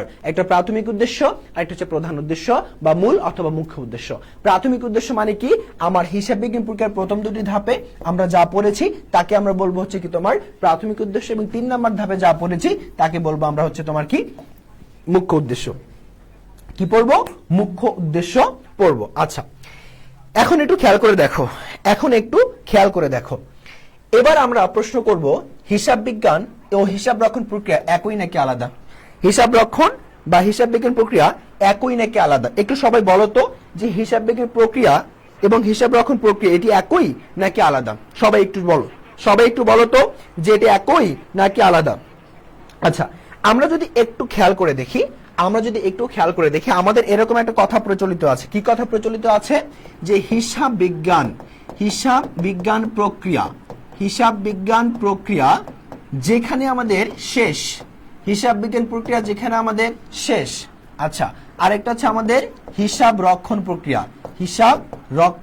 প্রক্রিয়া। আচ্ছা, তো এই যে দুটো কথা আছে, একটা হচ্ছে হিসাব বিজ্ঞান প্রক্রিয়া আর একটা হচ্ছে হিসাব রক্ষণ প্রক্রিয়া। কি ভাইয়া? হিসাব রক্ষণ প্রক্রিয়া এবং হিসাব বিজ্ঞান প্রক্রিয়া। তো আমাদের এরকম একটা কথা প্রচলিত আছে সনাতনের ক্ষেত্রে। সনাতনের ক্ষেত্রে কি কথাটি প্রচলিত আছে? যে আমাদের হিসাব রক্ষণ প্রক্রিয়া যেই জায়গায় শেষ, সেই জায়গাতে কি ভাইয়া? আমাদের হিসাব বিজ্ঞান প্রক্রিয়া শুরু। আমাদের হিসাব রক্ষণ প্রক্রিয়া যেই জায়গাতে শেষ, সেই জায়গাতে আমাদের কি আবার এই হিসাব বিজ্ঞান প্রক্রিয়া শুরু। এখন এই যে কথাটি সনাতনে বলা আছে, হিসাব রক্ষণ প্রক্রিয়া যেখানে শেষ, তার পরবর্তীতে এদের মাঝামাঝি একটা কি আছে? সম্পর্ক আছে, যে একজন শেষ হওয়ার পরে আরেকজন শুরু হবে। এখন এই জায়গাতে একটা সমস্যা আছে। আধুনিক যারা হিসাব বিজ্ঞানী আছে তারা বলেছে এই সমস্ত বিষয় আমাদের কি করতে হবে না? গণ্য করতে হবে না, বা এগুলোকে আমার ধরতে হবে না। তারা বলেছে যেহেতু আমাদের এখানে হিসাব বিজ্ঞান প্রক্রিয়ার মধ্যে তিনটা বিষয় আছে, একটা হচ্ছে আমাদের কি করা? শনাক্ত করা, একটি হচ্ছে আমাদের কি করা? লিপিবদ্ধকরণ করা, আর একটি হচ্ছে আমাদের কি করা? তথ্য সরবরাহকরণ করা। তাহলে খেয়াল করে দেখো তো, এই তিনটা হচ্ছে আমাদের মূল ধাপ, এই তিনটা হচ্ছে আমাদের আসল অথবা মূল ধাপ। তাহলে এই তিনটা যদি আমাদের আসল অথবা মূল ধাপ হয় এবং এই মূল ধাপের একটা খণ্ডিত অংশ যদি আমার লিপিবদ্ধকরণ হয়, তাহলে মূল এবং খণ্ডিত অংশ কখনোই কি হতে পারে না? এক হতে পারে না। যেহেতু তারা এক হতে পারে না, তার মানে আমরা বলবো হিসাব বিজ্ঞান এবং হিসাব রক্ষণ প্রক্রিয়া আমার একই নয়, এটা কি হবে? আমাদের আলাদা, টোটালি আলাদা। একটা হচ্ছে আমার বেসিক প্রক্রিয়া, আর তার খণ্ডিত অংশের একটা কি আমাদের বিস্তারিত রূপ হচ্ছে আমাদের এই হিসাব রক্ষণ। সো এই দুটো কখনোই কি হতে পারে না? আমাদের এক হতে পারে না, অলওয়েজ এটা কি হবে? আমাদের আলাদা হয়ে যাবে। ওকে, ক্লিয়ার? আচ্ছা, ক্লিয়ার। এরপরে একটু খেয়াল করে দেখো, আমাদের এখানে আরো স্পেসিফিকলি বলে দেওয়া আছে হিসাব বিজ্ঞান বলতে লেনদেন সমূহ শনাক্তকরণ থেকে শুরু করে তা লিপিবদ্ধকরণ এবং সংশ্লিষ্ট পক্ষের বা ব্যবহারকারীদের নিকট তথ্য সরবরাহ সংক্রান্ত সামগ্রিক কার্যাবলীকে বোঝায়। কিন্তু আমরা যদি হিসাব রক্ষণ বলি তাহলে শুধু আর্থিক ঘটনা বা লেনদেন সমূহ লিপিবদ্ধকরণ বা লিখিত সংরক্ষণকে আমার বোঝায়। তার মানে বোঝাই যাচ্ছে যে এই দুটো বিষয় কি হবে? আমাদের আলাদা হবে, কখনো কি হতে পারে না? এক হতে পারে না। ক্লিয়ার? আচ্ছা, এরপরে একটু খেয়াল করে দেখো, হিসাব বিজ্ঞানের উদ্দেশ্য গেছে আমাদের এখানে, আমরা পড়েছি হিসাব বিজ্ঞানের শাখা। আচ্ছা, সাধারণত আমরা জানি যে হিসাব বিজ্ঞানের শাখা হচ্ছে আমাদের কি ভাইয়া? আমাদের প্রধানত হচ্ছে দুই প্রকার। কয় প্রকার? দুই প্রকার। অনেক হিসাব বিজ্ঞানী বলেছে যে আমাদের প্রধানত শাখা আবার কত প্রকার? তিন প্রকার। আচ্ছা, একটু খেয়াল করে দেখি। আমরা প্রথমত যেটা বলবো যে হিসাব বিজ্ঞানের প্রধান উদ্দেশ্য দুই প্রকার নাকি তিন প্রকার, এটা আমরা একটু পরে ক্লিয়ার করবো। আগে আমরা বলবো যারা দুই ধরনের বলেছে তারা কোনটাকে হিসাব বিজ্ঞানের শাখা হিসেবে কাউন্ট করেছে। প্রথম নাম্বার যেটিকে তারা হিসাব বিজ্ঞানের শাখা হিসেবে কাউন্ট করেছে সেটি হচ্ছে আমাদের কি? আমাদের আর্থিক হিসাব বিজ্ঞান। কি হিসাব বিজ্ঞান? আর্থিক হিসাব বিজ্ঞান। আচ্ছা, অপরদিকে যেটি আছে সেটি হচ্ছে আমাদের ব্যবস্থাপকীয় হিসাব বিজ্ঞান। আচ্ছা, তো এই যে দুটো হিসাব বিজ্ঞানের শাখা আছে, অনেক হিসাব বিজ্ঞানী বলেছে এই দুটি হচ্ছে আমাদের প্রধানতম শাখা দুইটা। সেই দুটা কি কি? একটি আর্থিক হিসাব বিজ্ঞান শাখা এবং অপরটি হচ্ছে আমাদের কি? ব্যবস্থাপকীয় হিসাব বিজ্ঞান শাখা। এই আর্থিক হিসাব বিজ্ঞান শাখা যেটি আছে সেটিকে বলা হয় আমাদের সনাতন শাখা। কি বলা হয়? সনাতন শাখা। অপরদিকে ব্যবস্থাপকীয় হিসাব বিজ্ঞানকে আমরা বলবো হচ্ছে তোমার কি শাখা? আধুনিক শাখা। কি শাখা? আধুনিক শাখা বা মডার্ন কি শাখা। এখন খেয়াল করে দেখো, এই যে আমাদের আর্থিক হিসাব বিজ্ঞান আছে এটাকে আমরা বলি সনাতন শাখা। এই আর্থিক হিসাব বিজ্ঞানের কাজ হচ্ছে মূলত আমাদের বহিস্থ ব্যবহারকারীদের নিয়ে। কাদেরকে নিয়ে? বহিস্থ ব্যবহারকারীদেরকে নিয়ে। আচ্ছা, আমরা ব্যবহারকারী একটু পরে পড়বো। আমরা প্রথমে তাহলে কি জানলাম? যে আমাদের এই আর্থিক হিসাব বিজ্ঞান শাখা অথবা সনাতন শাখাটির মূল কাজ কি? তাদের কাজ কাকে ঘিরে? কাজ হচ্ছে আমাদের বহিস্থ ব্যবহারকারীকে ঘিরে। এখন বহিস্থ ব্যবহারকারীকে ঘিরে কি কাজ সম্পাদিত হবে? তথ্য সরবরাহের কাজ সম্পাদিত হবে। কোন তথ্য? আমাদের আর্থিক তথ্য। দ্যাট মিনস এখানে যা বোঝাচ্ছে যে একজন বহিস্থ ব্যবহারকারী যখন একটা কোম্পানিতে ইনভেস্ট করতে চাইবে তখন সেই কোম্পানিতে কতটুকু পরিমাণ বিগত বছরে তারা আর্নিং করেছে, দ্যাট মিনস লাভ করেছে, বা কতবার তারা লস করেছে, বা তাদের আর্নিং রেশিও কতটুকু, ইচ এন্ড এভরিথিং তাদেরকে কি করবে? সরবরাহ করবে যে শাখাটি, তাকে বলছি আমরা বহিস্থ হিসাব বিজ্ঞান অথবা আর্থিক হিসাব বিজ্ঞান শাখা। সো আর্থিক হিসাব বিজ্ঞান শাখাকে আবার আমরা বাহ্যিক অথবা বহিষ্ঠ হিসাব বিজ্ঞান শাখা হিসেবে কি করতে পারি, গণ্য করতে পারি। অপরদিকে আমরা যদি বলি ব্যবস্থাপক হিসাব বিজ্ঞান কাজ করে আমাদের কাদেরকে নিয়ে, আমাদের হচ্ছে অভ্যন্তরীণ কি আমাদের প্রতিবেদন তৈরিতে সহায়তা করে, প্রতিবেদন প্রস্তুতে সহায়তা করে। ওকে, আচ্ছা তাহলে কি হলো আমাদের দুটোর মধ্যে এটি কাজ করে বহিস্থ বিষয়গুলো নিয়ে বা বাহ্যিক বিষয়গুলো নিয়ে, আর এটা হচ্ছে অভ্যন্তরীণ প্রতিবেদনে কি করে আমাকে সহায়তা করে, এটা হচ্ছে ব্যবস্থাপক হিসাব বিজ্ঞান। এখন অনেক সময় এখানে প্রশ্ন আসে প্রিয় শিক্ষার্থীরা, সেটি হচ্ছে যে আমাদের সর্বশেষ সংযোজিত শাখা কোনটি, সর্বশেষ আমাদের সংযোজিত হিসাব বিজ্ঞান শাখা কোনটি, হিসাব বিজ্ঞান শাখা কোনটি। আচ্ছা যদি এটা প্রশ্ন করা হয় যে আমাদের হিসাব বিজ্ঞানের সর্বশেষ সংযোজিত শাখা কোনটি, তখন অ্যান্সার হবে আমাদের কি HRM, অর্থাৎ হিউম্যান রিসোর্স ম্যানেজমেন্ট। কি হবে, হিউম্যান রিসোর্স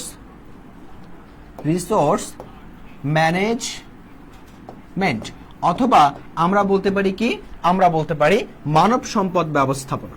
কি, মানব সম্পদ ব্যবস্থাপনা। তো এটা হচ্ছে আমাদের কি সর্বশেষ শাখা। এই প্রশ্নটা আসলে তোমরা বলবা HRM অথবা হিউম্যান রিসোর্স ম্যানেজমেন্ট বা হচ্ছে মানব সম্পদ ব্যবস্থাপনা, যেটি হচ্ছে আমাদের হিসাব বিজ্ঞানের সর্বশেষ সংযোজিত একটি শাখা। এখন খেয়াল করে দেখো, এখানে প্রশ্ন ছিল এরকম ভাবে যে এক দল বলেছে দুইটা, এক দল বলেছে তিনটা, তাহলে দুটো তো শিখলাম, একটা আর্থিক হিসাব বিজ্ঞান, একটা হচ্ছে আমাদের ব্যবস্থাপক হিসাব বিজ্ঞান, এবং তাদের কাজকে সেটা আমরা দেখলাম। এবার যারা তিনটা বলেছে তারা এই দুটোর সাথে আরেকটাকে যুক্ত করেছে, সেটা হচ্ছে আমাদের উৎপাদন ব্যয় হিসাব বিজ্ঞান শাখা। কি শাখা, উৎপাদন ব্যয় হিসাব বিজ্ঞান শাখা। এখন অনেকে এখানে দ্বিমত পোষণ করেছে যে উৎপাদন ব্যয় হিসাব বিজ্ঞান যে শাখাটি আছে সেটিকে বেসিক্যালি আমরা এই ব্যবস্থাপকীয় হিসাব বিজ্ঞান শাখার অন্তর্ভুক্ত করতে পারি। যেহেতু আমরা উৎপাদন ব্যয় হিসাব বিজ্ঞান শাখাকে আমরা ব্যবস্থাপকীয় হিসাব বিজ্ঞান শাখার অন্তর্ভুক্ত করতে পারি, দ্যাট মিনস আমাদের কি বলা যায়, প্রধান শাখা হচ্ছে দুইটা, আর্থিক হিসাব বিজ্ঞান এবং ব্যবস্থাপকীয় হিসাব বিজ্ঞান। প্রিয় শিক্ষার্থীরা, যদি কখনো এমসিকিউতে এরকম আসে যে আমাদের কতগুলো কি আছে, প্রধান শাখা আছে হিসাব বিজ্ঞানে, তাহলে তোমরা অবশ্যই অ্যান্সার করবে হচ্ছে দুইটা, কারণ প্রচলিত যে বইগুলোতে সেখানে কিন্তু অ্যান্সার দুটাই দেওয়া আছে। ওকে, কিন্তু মতান্তরে কয়টা হতে পারে, তিনটা। যদি দুইটা অপশন না থাকে তখন তুমি তিনটাতে অ্যান্সার করতে পারো, কিন্তু এর আগে কখনোই তুমি তিনটাতে যাবা না, সবসময় অ্যান্সার করবে হচ্ছে দুটো। আচ্ছা, তাহলে আমরা এটা একটু ক্লিয়ার হলাম। এবার আসো আমরা এখানে দেখব যে হিসাব বিজ্ঞানে অনেক সময় প্রশ্ন আসে এবং ভেরি ইম্পর্টেন্ট কিছু কোশ্চেন আমাদের যদি বলি, তার মধ্যে একটি হচ্ছে এটা যে আমাদের হিসাব বিজ্ঞানের মূল উপাদান অথবা ইনপুট কাকে বলা হয়, আউটপুট অথবা প্রদত্ত তথ্য আসলে আমরা কাকে বলি। কি, একটা হচ্ছে মূল উপাদান বা ইনপুট কাকে বলে, আরেকটি হচ্ছে আমাদের আউটপুট অথবা প্রদত্ত তথ্য কাকে বলা হয়। ওকে, তাহলে আমরা যদি প্রথমে একটু খেয়াল করে দেখি, হিসাব বিজ্ঞান কি ছাড়া চলতে পারে না, হিসাব বিজ্ঞান আমাদের লেনদেন ছাড়া চলতে পারে না। কি ছাড়া চলতে পারে না, লেনদেন ছাড়া চলতে পারে না। যেখানে হিসাব বিজ্ঞানের কথা থাকবে সেখানে লেনদেন থাকবে, যেখানে লেনদেন নাই সেখানে হিসাব বিজ্ঞানের কোনো কথা আমরা বলতে পারবো না। সো লেনদেন ছাড়া যেহেতু হিসাব বিজ্ঞান চলে না, একেবারে অথর্ব, অচল, তার মানে সবসময় মনে রাখতে হবে যে এটা কি আসলে আমরা কি বলছি, হিসাব বিজ্ঞানের মূল উপাদান বলছি। যাকে ছাড়া হিসাব বিজ্ঞান চলতে পারবে না, যে ইনপুটটা ছাড়া হিসাব বিজ্ঞান কখনো আউটপুট দিতে পারবে না, তো সেটাকে আসলে কি বলবো, আমরা মূল উপাদান বলবো। তাহলে হিসাব বিজ্ঞানের মূল উপাদান কাকে বলছি, আমরা লেনদেনকে বলছি। কাকে বলছি, লেনদেন। অপরদিকে প্রদত্ত তথ্য বা আউটপুট বলতে আমরা যা বুঝি সেটা হচ্ছে আর্থিক বিবরণীকে। কাকে বুঝি আমরা, আর্থিক বিবরণীকে। এই আর্থিক বিবরণীর মধ্যে একটা কোম্পানির লাভ হয়েছে নাকি লস হয়েছে, এবং আর্থিক বিবরণীর মধ্যে আবার কিছু বিবরণী আছে আরো 4টা, সেগুলো সম্পর্কিত তথ্য আমরা জানতে পারি এই আউটপুটের মধ্য দিয়ে। ঠিক আছে, তাহলে আমরা মোটামুটি এটা মাথায় রাখবো, মূল উপাদান হচ্ছে আমাদের লেনদেন এবং প্রদত্ত তথ্য বা আউটপুট হচ্ছে আমাদের আর্থিক বিবরণী। এই আর্থিক বিবরণীর মধ্যে আবার 4টা বিবরণী থাকে। একটি হচ্ছে আমাদের ধরো এরকম আর্থিক অবস্থার বিবরণী, আর্থিক অবস্থার বিবরণী। তারপরে আর কি থাকতে পারে, এখানে থাকে আমাদের মালিকানা সত্ত্ব বিবরণী। কি সত্ত্ব বিবরণী, মালিকানা সত্ত্ব বিবরণী। তারপরে থাকে এখানে আমাদের আয় বিবরণী। কি থাকে, আয় বিবরণী। তারপরে হচ্ছে থাকে কি ভাইয়া, নগদ প্রবাহ বিবরণী। কি থাকে, নগদ প্রবাহ বিবরণী। সেই যে বিষয়গুলো আছে এগুলো হচ্ছে আমাদের মোটামুটি এই আর্থিক বিবরণীর মধ্যে থাকে। সো এখান থেকে যদি প্রশ্ন করা হয় আর্থিক বিবরণী কয়টা, তখন আমরা অ্যান্সার করব হচ্ছে আর্থিক বিবরণী মোট হচ্ছে 4টা। কয়টা, আর্থিক বিবরণী মোট হচ্ছে 4টা। ওকে, ক্লিয়ার। এবার একটু আসি হিসাব বিজ্ঞানের গ্রন্থ এবং গ্রন্থাগার। হিসাব বিজ্ঞানের গ্রন্থ এবং গ্রন্থাগার যদি আমরা বলি, তোমরা হিসাব বিজ্ঞান পড়ছো অনেকদিন যাবত, ঠিক আছে? সো হিসাব বিজ্ঞান কোথা থেকে আসছে এটা তো দেখেছি, কে নিয়ে এসেছে তার পরিচয় যদি আমরা একটু না জানি তাহলে বিষয়টা কেমন না? সো আমরা একটু হিসাব বিজ্ঞানের গ্রন্থ এবং গ্রন্থাগার সম্পর্কে একটু আলোচনা করব, একটু ক্লিয়ার হবা, একটু পরে ক্লিয়ার হয়ে যাবে যে এই জায়গাতে আসলে আমরা কি কি পড়বো এবং এই জায়গা থেকে প্রশ্ন আসলে আমরা কিভাবে সেগুলোকে আনসার করব। ওকে, সো এই জায়গাতে অনেক সময় আমাদের অনেক কিছু ক্রিটিক্যাল ভাবে দেয় এমন কিছু না, এখানে সরাসরি অ্যান্সার আমাকে করতে হয়, সরাসরি কিছু ক্যালকুলেশন আমাকে দেখতে হয়, সরাসরি কিছু নাম আমাকে মনে রাখতে হয়, সরাসরি আমার কিছু বিষয় কিন্তু জানতে হয় বা তার সম্পর্কে অর্থাৎ লেখকের সম্পর্কে আমার কিছু জানতে হয়। এই লেখকের সম্পর্কে তো জানবো, সেই জন্য আমরা লিখেছি এখানে গ্রন্থ এবং গ্রন্থাগার। ওকে, আচ্ছা, তো প্রথমত আমরা জানি যে হিসাব বিজ্ঞানের প্রথম প্রকাশিত গ্রন্থের নাম, আমরা সবাই জানি যে হিসাব বিজ্ঞানের প্রথম প্রকাশিত গ্রন্থের নাম কি? নাম হচ্ছে সুম্মা দি অ্যারিথমেটিকা জিওমেট্রিয়া প্রপোর্শনে অ্যাট প্রপোর্শনালিটি। গ্রন্থটা কত সালে প্রকাশিত হয়েছিল? আমরা সবাই জানি 1494 সালে এই গ্রন্থটাতে কি হয়েছিল? আমাদের সর্বপ্রথম ইতালিতে, কোথায়? ইতালিতে। আমাদের কোন ভাষায়? ইতালিতে আমাদের ইতালীয় ভাষায় কি করা হয়? ইতালীয় ভাষায় এটাকে আমার প্রকাশ করা হয়। ওকে, কোন ভাষায়? ইতালিতে ইতালীয় ভাষায় প্রকাশ করা হয়। আচ্ছা, তাহলে আমরা প্রথমে জানলাম যে 1494 সালে আমাদের কি হয়েছিল? হিসাব বিজ্ঞানের প্রথম প্রকাশিত গ্রন্থ নেমেছিল, যার নাম সুম্মা দি অ্যারিথমেটিকা জিওমেট্রিয়া প্রপোর্শনে অ্যাট প্রপোর্শনালিটি। গ্রন্থটাতে আমাদের যদি বলি কোথায়? ইতালিতে। কোন ভাষায়? আমাদের ইতালি ভাষায় কি হয়েছিল? আমাদের প্রকাশ করা হয়েছিল। এবার যদি একটু লক্ষ্য করি এখান থেকে আসলে কি ধরনের প্রশ্ন আসতে পারে, এখান থেকে আসলে বেশ কিছু ভাবেই আমাদের প্রশ্ন আসার জায়গা আছে, বেশ কিছু জায়গা থেকে এখানে কি হতে পারে? আমাদের প্রশ্ন হতে পারে। যেমন আমরা যদি কিছু ক্ষেত্র একটু খেয়াল করে দেখি, এখান থেকে আমাকে প্রথম প্রশ্ন করতে পারে, তোমরা সবাই জানো হিসাব বিজ্ঞানের জনক কে? তোমরা সবাই জানো হিসাব বিজ্ঞানের জনক কে? সো আমরা আজকে একটু নতুন করে জানবো যে হিসাব বিজ্ঞানের জনকটা আসলে কে। আচ্ছা, আমরা সবাই জানি হিসাব বিজ্ঞানের জনকের নাম হচ্ছে আমাদের কি? Luca Pacioli. কি? Luca Pacioli. আচ্ছা, এটা আমরা সবাই জানি। আচ্ছা, এখন আমি যদি বলি হিসাব বিজ্ঞানের যে জনক লুকা প্যাসিওলি, তিনি আদৌ আমাদের লুকা প্যাসিওলি কি হিসাব বিজ্ঞানের জনক? আমি যদি প্রশ্ন করি যে আদৌ কি তিনি আমাদের জনক? আচ্ছা, এই লুকা প্যাসিওলি আমাদের এই যে তার বইটা আছে, সেই বইটার মধ্যে দিয়ে আমাদের একটা কি করেছিল? আচ্ছা, আমাদের একটা কি করেছিল? দুতরফা দাখিলা পদ্ধতি ধারণা দিয়েছিল। কি? দুতরফা দাখিলা পদ্ধতি ধারণা দিয়েছিল। ওকে, এই যে দুতরফা দাখিলা পদ্ধতি আছে, এই দুতরফা দাখিলা পদ্ধতি মানে কি? আমাদের হিসাব বিজ্ঞানের একমাত্র বিজ্ঞানসম্মত পদ্ধতি। কি পদ্ধতি? হিসাব বিজ্ঞানের আমাদের একমাত্র বিজ্ঞানসম্মত পদ্ধতি। এই বিজ্ঞানসম্মত পদ্ধতিকে আমরা কি বলেছিলাম? দুতরফা দাখিলা পদ্ধতি বলেছি। এই দুতরফা দাখিলা পদ্ধতি আমাদেরকে শিখিয়েছে কিভাবে আমাদের কি করতে হয়? লেনদেনগুলোকে লিপিবদ্ধ করতে হয়। দুতরফা দাখিলা পদ্ধতি বলেছে একটি লেনদেনে দুইটা পক্ষ থাকবে, একটি পক্ষ থাকবে ডেবিট, একটি পক্ষ থাকবে ক্রেডিট, অথবা একাধিক পক্ষ ডেবিট থাকতে পারে, একাধিক পক্ষ ক্রেডিট থাকতে পারে, তবে টাকার পরিমাণ কি হবে? সবসময় ইকুয়াল হবে, টাকার পরিমাণ সবসময় সমান হবে। ওকে, আচ্ছা, এই যে দুতরফা দাখিলা পদ্ধতি আমাদের এখানে আসছে, এই দুতরফা দাখিলা পদ্ধতি আসার আগে হিসাব বিজ্ঞানকে আমরা খুব ভালোভাবে বুঝতে পারতাম না, কিন্তু দুতরফা দাখিলা পদ্ধতি আসার পরে, এই বিজ্ঞানসম্মত পদ্ধতি আসার পরে আমাদের কাছে হিসাব বিজ্ঞানের সবকিছু মোটামুটি ভাবে কি হয়েছে? সহজ হওয়া শুরু হয়েছে। তো এই যে দুতরফা দাখিলা পদ্ধতি কে আবিষ্কার করেছিল? Luca Pacioli. এবং যার কারণে হিসাব বিজ্ঞানটা এতটা ভাবে সহজভাবে আমরা পড়তে পারি বা সহজভাবে বুঝতে পারি, ওই জন্য তাকে আসলে আমরা কি করেছি? খেতাব দিয়েছি তিনি একজন জনক। কিন্তু আমরা যদি বলি হিসাব বিজ্ঞানের অ্যাকচুয়াল জনককে, অ্যাকচুয়াল জনক হচ্ছে আমাদের ক্যামেল কাইসু। আমরা কি বলবো? ক্যামেল কাইসু। আচ্ছা, আর এটা কি হবে আমাদের? ওয়েট গ্যান্ট। ওয়েট গ্যান্ট। তো এই যে ক্যামেল কাইসু এবং ওয়েট গ্যান্ট, অ্যাকচুয়ালি কিন্তু এরাই দুজন হচ্ছে আমাদেরকে হিসাব বিজ্ঞানের জনক। এরা দুজন হিসাব বিজ্ঞানের জনক, এবং তিনি কি করেছিল? দুতরফা দাখিলা পদ্ধতি আবিষ্কার করার মধ্যে দিয়ে হিসাব বিজ্ঞানকে সহজ করে দিয়েছিল আমাদের কাছে। দ্যাট মিন্স তাকে আমরা প্রচ্ছদটা হিসেবে কি করেছি? লুকা প্যাসিওলির হচ্ছে একটা জনকের আমরা খ্যাতি দিয়েছি। ক্লিয়ার? তাহলে আমরা সবসময় মনে রাখবো যে এরা দুজন হচ্ছে এক্সাক্ট জনক, আর পরবর্তীতে একে আমাদের কি করা হয়েছে? খেতাব দেওয়া হয়েছে ফর দুতরফা দাখিলা পদ্ধতি। যদি পরীক্ষার প্রশ্ন আসে তাহলে অবশ্যই তোমরা দুতরফা দাখিলা পদ্ধতি জনককে দেবে এই লুকা প্যাসিওলি, বা হিসাব বিজ্ঞান জনককে দেবে লুকা প্যাসিওলিকে। কিন্তু যদি অপশনে না থাকে তখন তোমরা এই দুটোকে খুঁজবা, ক্যামেল কাইসু আছে কিনা এবং ওয়েট গ্যান্ট আছে কিনা। Okay fine. তাহলে এখন আমরা ছোট থেকে একদম 9-10 থেকে শুরু করে আমরা সব সময় পড়ে এসেছি হিসাব বিজ্ঞানের জনক হচ্ছে লুকা প্যাসিওলি। তাহলে আমরা খুব বেশি ঝামেলায় যাব না। সো আমরা মনে রাখবো যে হিসাব বিজ্ঞানের জনকের নাম হচ্ছে কি লুকা প্যাসিওলি। বা লুকা প্যাসিওলির আমরা কিছু বিষয় একটু আলোচনা করব। তো তার প্রথম প্রকাশিত যে বইটি ছিল, অনেক সময় প্রশ্ন হতে পারে প্রথম প্রকাশিত বইয়ের সাল কত, তো আমরা বলছি হচ্ছে 1494 সালে।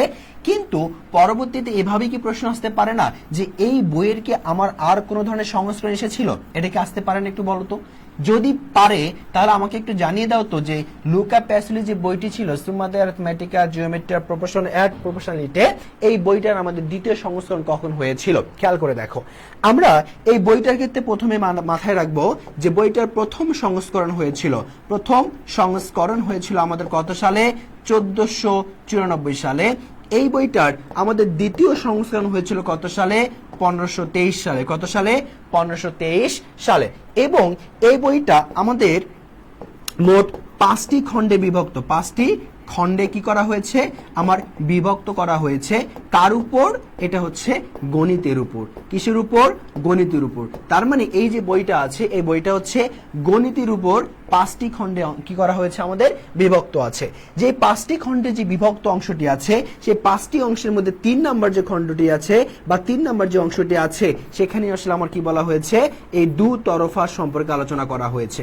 তাহলে প্রিয় শিক্ষার্থীরা, যদি প্রশ্ন করা হয় যে আমাদের এই যে এখানে যে 5টি খণ্ড আছে, সেই 5টি খণ্ডের মধ্যে কোন খণ্ডে বা কততম অংশে আমার দুতরফা দাখিলা পদ্ধতির সম্পর্কে আলোচনা করা হয়েছে, আমরা এক বাক্যে এক কথায় অ্যান্সার করব হচ্ছে কি আমাদের 3 নাম্বার খণ্ডে কি করা হয়েছে, এই দুতরফা দাখিলা পদ্ধতির সম্পর্কে আলোচনা করা হয়েছে।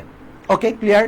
এবার একটু খেয়াল করে দেখেন, আমরা এই যে লুকা প্যাসিওলির কথা যদি একটু বলি, আমরা সবাই জানি যে লুকা প্যাসিওলি জন্মগ্রহণ করেছে কত সালে, 1445 সালে, এবং মৃত্যুবরণ করেছে কত, 1517 সালে। এই বিষয়টা নিয়ে আমাদের কি আছে, একটু সমস্যা আছে, মতভেদ আছে। অনেকে বলেছে যে তিনি জন্মগ্রহণ করেছে আমাদের কত সালে, 1447 সালে, মৃত্যুবরণ করেছে 1517 সালে। তিনি যে মৃত্যুবরণ করেছে 1517 সালে, এটি নিয়ে কোনো সমস্যা নেই, সমস্যা হচ্ছে জন্মগ্রহণ কবে করেছিল। তা আমাদের উইকিপিডিয়াতে যদি আমরা আবার দেখি, বলা হয়েছে যে আমাদের এই সময়ের মাঝামাঝিতে 45 এবং 47-এর মাঝামাঝি কোনো একটা সময় সে জন্মগ্রহণ করেছিল।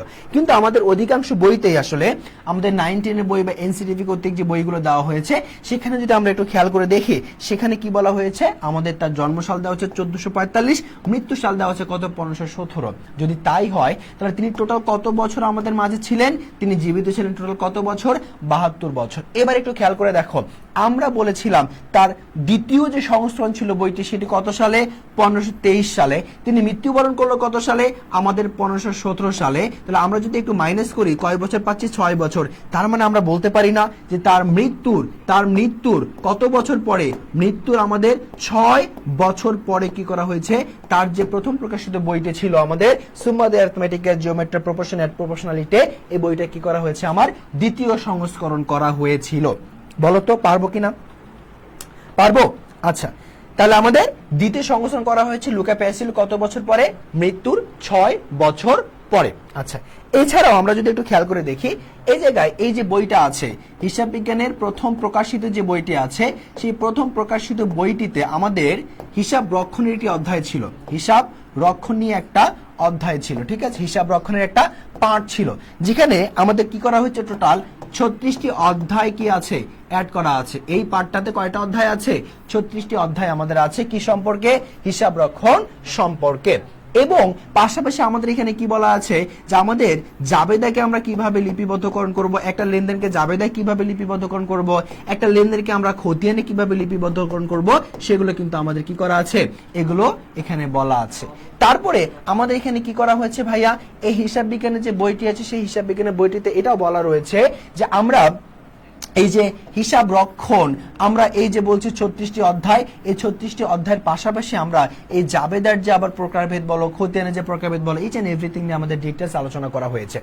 এবার একটু খেয়াল করে দেখো, আমরা যদি এবার বলি যে হিসাব বিজ্ঞানের যে জনক আছে লুকা প্যাসিওলি, হিসাব বিজ্ঞানের জনক যে আছে লুকা প্যাসিওলি, তিনি আমাদের এই যে লুকা সাহেব, এই লুকা সাহেব কি করেছে, আমাদের লুকা সাহেব হচ্ছে জন্মগ্রহণ করেছে কত সালে, আমাদের 1445 সালে, মৃত্যুবরণ করেছে 1517 সালে, বেঁচে ছিল 72 বছর। এখন এই 72 বছরে তিনি তার পেশা জীবনে কি কাজ করেছে সেটা যদি অনেক সময় প্রশ্নে আসে আমরা কিন্তু আনসার করতে পারি না। তো আমরা একটু জেনে রাখবো যে লুকা প্যাসিওলি তার জীবদ্দশায় তার পেশাটা আসলে কি ছিল। আমরা প্রথমে সবাই জানি যে তিনি একজন কি ছিল, আমাদের ধর্মযাজক ছিল। কি ছিল? ধর্মযাজক অথবা আমরা বলতে পারি পাদ্রী ছিল, ধর্মযাজক অথবা পাদ্রী ছিল। তো পাশাপাশি তিনি কিন্তু একজন কি ছিল, আমাদের গণিতবিদ ছিল। কি ছিল? গণিতবিদ ছিল। এখন অনেক সময় আমরা অপশনে এরকম দেখি হিসাব বিজ্ঞানবিদ। কি দেখি? হিসাব বিজ্ঞানবিদ। তখন যদি আমাকে প্রশ্ন করা হয় যে লুকা প্যাসিওলি কি, আমরা চোখ বুজে আনসার করে হিসাব বিজ্ঞানবিদ, যেটা আমাদের কি হয়ে যায়, ভুল হয়ে যায়। মাথায় রাখতে হবে লুকা প্যাসিওলি হিসাব বিজ্ঞানবিদ ছিল না, তিনি কি ছিল? গণিতবিদ ছিল। কি ছিল? গণিতবিদ। অর্থাৎ তার পেশাগত জীবনে তিনি একজন ধর্মযাজক এবং পাদ্রীর কাজ পালন করেছে বা দায়িত্ব পালন করেছে, এবং তিনি একজন কি ছিল, আমাদের গণিতবিদ ছিল। এই যে তিনি গণিতবিদ ছিল, এই জন্য আমরা বলি গণিতের উপর 5টি অংশে বিভক্ত তার কোন বইটা, প্রথম যে বইটা তিনি আবিষ্কার করেছিল, সুম্মা দে অ্যারিথমেটিকা জিওমেট্রিয়া প্রপোর্শন অ্যান্ড প্রপোর্শনালিটি। খেয়াল করো, এখান থেকে কিন্তু আসলে আমাদের এই বিষয়টা চলে আসছে যে গণিতে লিখিত 5টি অংশে বিভক্ত বইটা। ওকে, তারপরে একটু খেয়াল করে দেখো, আমরা যদি বলি লুকা প্যাসিওলি আবার তার জীবদ্দশা, আমরা যদি বলি কিছু বিখ্যাত ব্যক্তির সাথে তার সম্পর্ক ছিল। আমরা সবাই জানি যে লুকা প্যাসিওলি যে শিক্ষক, লুকা প্যাসিওলি শিক্ষক এবং ঘনিষ্ঠ বন্ধু যদি বলি কাকে বলতে পারি, আমরা লিওনার্দো দা ভিঞ্চিকে বলতে পারি। লিওনার্দো দা ভিঞ্চি, আমরা সবাই এই লিওনার্দো দা ভিঞ্চিকে চিনে থাকি, তাই না? সবাই লিওনার্দো দা ভিঞ্চিকে আমরা চিনি। তো এই লিওনার্দো দা ভিঞ্চি হচ্ছে আমাদের এই লুকা প্যাসিওলির কে ছিল? শিক্ষক, পাশাপাশি সবচেয়ে ঘনিষ্ঠতম বন্ধু। এবং তিনি আবার কি ছিল? আমাদের ক্রিস্টোফার কলম্বাসের সমসাময়িক ব্যক্তিত্ব ছিল। কার? ক্রিস্টোফার কলম্বাসের সমসাময়িক ব্যক্তিত্ব। পাশাপাশি তিনি ছিল আমাদের তোমার হচ্ছে কি লিওনার্দো দা ভিঞ্চি যে আছে তার কি ঘনিষ্ঠ বন্ধু, এবং লিওনার্দো দা ভিঞ্চি আবার কি ছিল? লুকা প্যাসিওলির শিক্ষক কিন্তু আমাদের ছিল। ওকে ভাই, এবার যে প্রশ্নটা আসে যে অনেক সময় আমরা কৌতূহল বশত জানতে চাই যে লুকা প্যাসিওলি, আমরা জানি লুকা প্যাসিওলি, এইটুকু শুধু জানি। অনেকের প্রশ্ন আসে ভাইয়া লুকা প্যাসিওলি আসলে পুরো নাম কি হতে পারে। ওকে, তা আমরা প্রথমে যদি একটু খেয়াল করে দেখি যে লুকা প্যাসিওলির আসলে এক্স্যাক্টলি আমাদের পুরো নাম কি হতে পারে। আমরা প্রথমেই লিখবো লুকা প্যাসিওলির পুরো নাম হচ্ছে এরকম, ফ্রা লুকা বার্টোলোমিও ডি, আমরা কি বলতে পারি? প্যাসিওলি বলতে পারি। কি বলতে পারি? প্যাসিওলি। সামটাইমস কি বলি আমরা? প্যাসিওলো। ঠিক আছে, কি বলতে পারি? ফ্রা লুকা বার্টোলোমিও ডি প্যাসিওলি অথবা প্যাসিওলো। তো এই যে পুরো নামটা আছে তার, ফ্রা লুকা বার্টোলোমিও ডি প্যাসিওলি বা প্যাসিওলো, এখান থেকে কিন্তু আমাদের শুধু কি করা হয়েছে? লুকাটুকুকে নেওয়া হয়েছে এবং প্যাসিওলিকে নেওয়া হয়েছে। এই দুটো নামে আমরা চিনে থাকি শুধু কি? প্যাসিওলি বা লুকা প্যাসিওলি। ওকে, এবার আসলে অনেক সময় আমরা এরকম প্রশ্ন পাই যে লুকা প্যাসিওলিকে আসলে কি নামে ডাকা হয়? আমাদের লুকা দি বর্গ নামে ডাকা হয়। কি নামে ডাকা হয়? লুকা দি বর্গ নামে ডাকা হয়। এই যে লুকা প্যাসিওলিকে লুকা দি বর্গ নামে ডাকা হয় কেন? আসলে এক্স্যাক্টলি উত্তর হচ্ছে যে তাদের বা তার জন্মস্থানের নাম অনুসারে তাকে কি বলা হয়? আমাদের লুকা দি বর্গ নামে ডাকা হয়। সো আমরা প্রথমে এখন জানার চেষ্টা করি যে এই যে লুকা প্যাসিওলি আছে তার আসলে জন্মস্থানের নামটা আসলে কি। ওকে ফাইন, তাহলে আমরা যদি বলি যে লুকা প্যাসিওলি যে জায়গায় জন্ম হয়েছিল সেই জন্মস্থানের নাম আসলে কি? জন্মস্থানের নাম হচ্ছে আমাদের বর্গ শান্ত সেপলক্রো টুস্কানি। হ্যাঁ, তো এই যে জায়গাটি আছে এই জায়গাতে কি করেছিল? তিনি জন্মগ্রহণ করেছিল, বর্গ শান্ত সেপলক্রো টুস্কানি। এই যে বর্গ শান্ত সেপলক্রো টুস্কানিতে তিনি জন্মগ্রহণ করেছিল, সে জন্মস্থানের নাম অনুসারে ভাইয়া তাকে কি বলা হয়? লুকা দি বর্গ নামে আমাদের ডাকা হয়। ক্লিয়ার? তাহলে এই যে গ্রন্থ এবং গ্রন্থাগার থেকে যদি কোনো ধরনের এমসিকিউ আসে, আমরা কি কি পড়বো বা কি কি পড়লাম এতক্ষণে? আমরা জন্মসাল মৃত্যুসাল পড়েছি, কত বছর বেঁচে ছিল, প্রথম বই কখন সংস্থা করা হয়েছে, দ্বিতীয় বই কখন সংস্থা করা হয়েছে, এবং এই বইটা কয়টি খণ্ডে বিভক্ত, তৃতীয় নাম্বার খণ্ডে কি আছে, কি বিষয় নিয়ে আলোচনা করে সেটা। তারপর আমরা দেখলাম যে তার পেশাগত জীবনে তিনি কি ছিলেন এবং তার শিক্ষককে, বন্ধুকে, কার সমসাময়িক ব্যক্তিত্ব ছিল, ইচ এন্ড এভরিথিং আমরা দেখলাম। এখন যে বিষয়টা আরেকটু আমাকে জানতে হবে সেটি হচ্ছে এই যে আমার লুকা প্যাসিওলি যে প্রথম প্রকাশিত বইটি আছে, আমরা সবাই জানি সেটি কত সালে ভাইয়া, সেটি হচ্ছে আমাদের 1494 সালে এসেছে। এখন অনেক সময় আমাকে বলতে হয় বা প্রশ্নে বলে যে এটা তো আমাদের সাল, কিন্তু তারিখ আসলে কত। অনেক সময় আমাকে কি বলে, এইটা তো সাল বা তারিখ কত। ঠিক আছে, আমরা যদি বলি এইটা 1494 সালে কতই নভেম্বর, 10 নভেম্বর। এই যে 1494 সালের 10 নভেম্বর সর্বপ্রথম বইটা প্রকাশ করার কারণে এই 10th নভেম্বরকে আসলে আমরা কি বলি, আমরা অ্যাকাউন্টিং ডে নামে চিনে থাকি বা হিসাব বিজ্ঞান দিবস। তো অনেক সময় যদি পরীক্ষার প্রশ্ন আসে যে হিসাব বিজ্ঞান দিবস আসলে কত প্রকার, আমরা বলবো হচ্ছে হিসাব বিজ্ঞান দিবস হচ্ছে আমাদের ওকে, হিসাব বিজ্ঞান দিবস কয় তারিখে, আমরা বলবো হচ্ছে এই 10 নভেম্বর। কত, 10 নভেম্বর। ওকে, ঠিক আছে, মুন্নি বলেছে ক্লিয়ার। ওকে, ক্লিয়ার। আচ্ছা ঠিক আছে, যদি ক্লিয়ার হয়ে থাকে তাহলে এবার আমরা আসলে যাব কোথায়, হিসাবের ব্যবহারকারীতে। কোথায়, হিসাবের ব্যবহারকারীতে। আচ্ছা প্রিয় শিক্ষার্থীরা, তোমরা সবাই জানো যে হিসাব বিজ্ঞানের ব্যবহারকারী সাধারণত দুই প্রকার। একটা হচ্ছে আমাদের কি ব্যবহারকারী, অভ্যন্তরীণ ব্যবহারকারী, আর একটা হচ্ছে আমাদের কি ব্যবহারকারী ভাইয়া, আমাদের বাহ্যিক ব্যবহারকারী। একটা অভ্যন্তরীণ ব্যবহারকারী, আরেকটা হচ্ছে আমাদের বাহ্যিক ব্যবহারকারী। তো এই যে অভ্যন্তরীণ ব্যবহারকারী আছে এবং বাহ্যিক ব্যবহারকারী আছে, খেয়াল করে দেখবা এখান থেকে কিন্তু প্রায় বছরে আমাদের কি এসে থাকে, আমাদের এমসিকিউ এসে থাকে।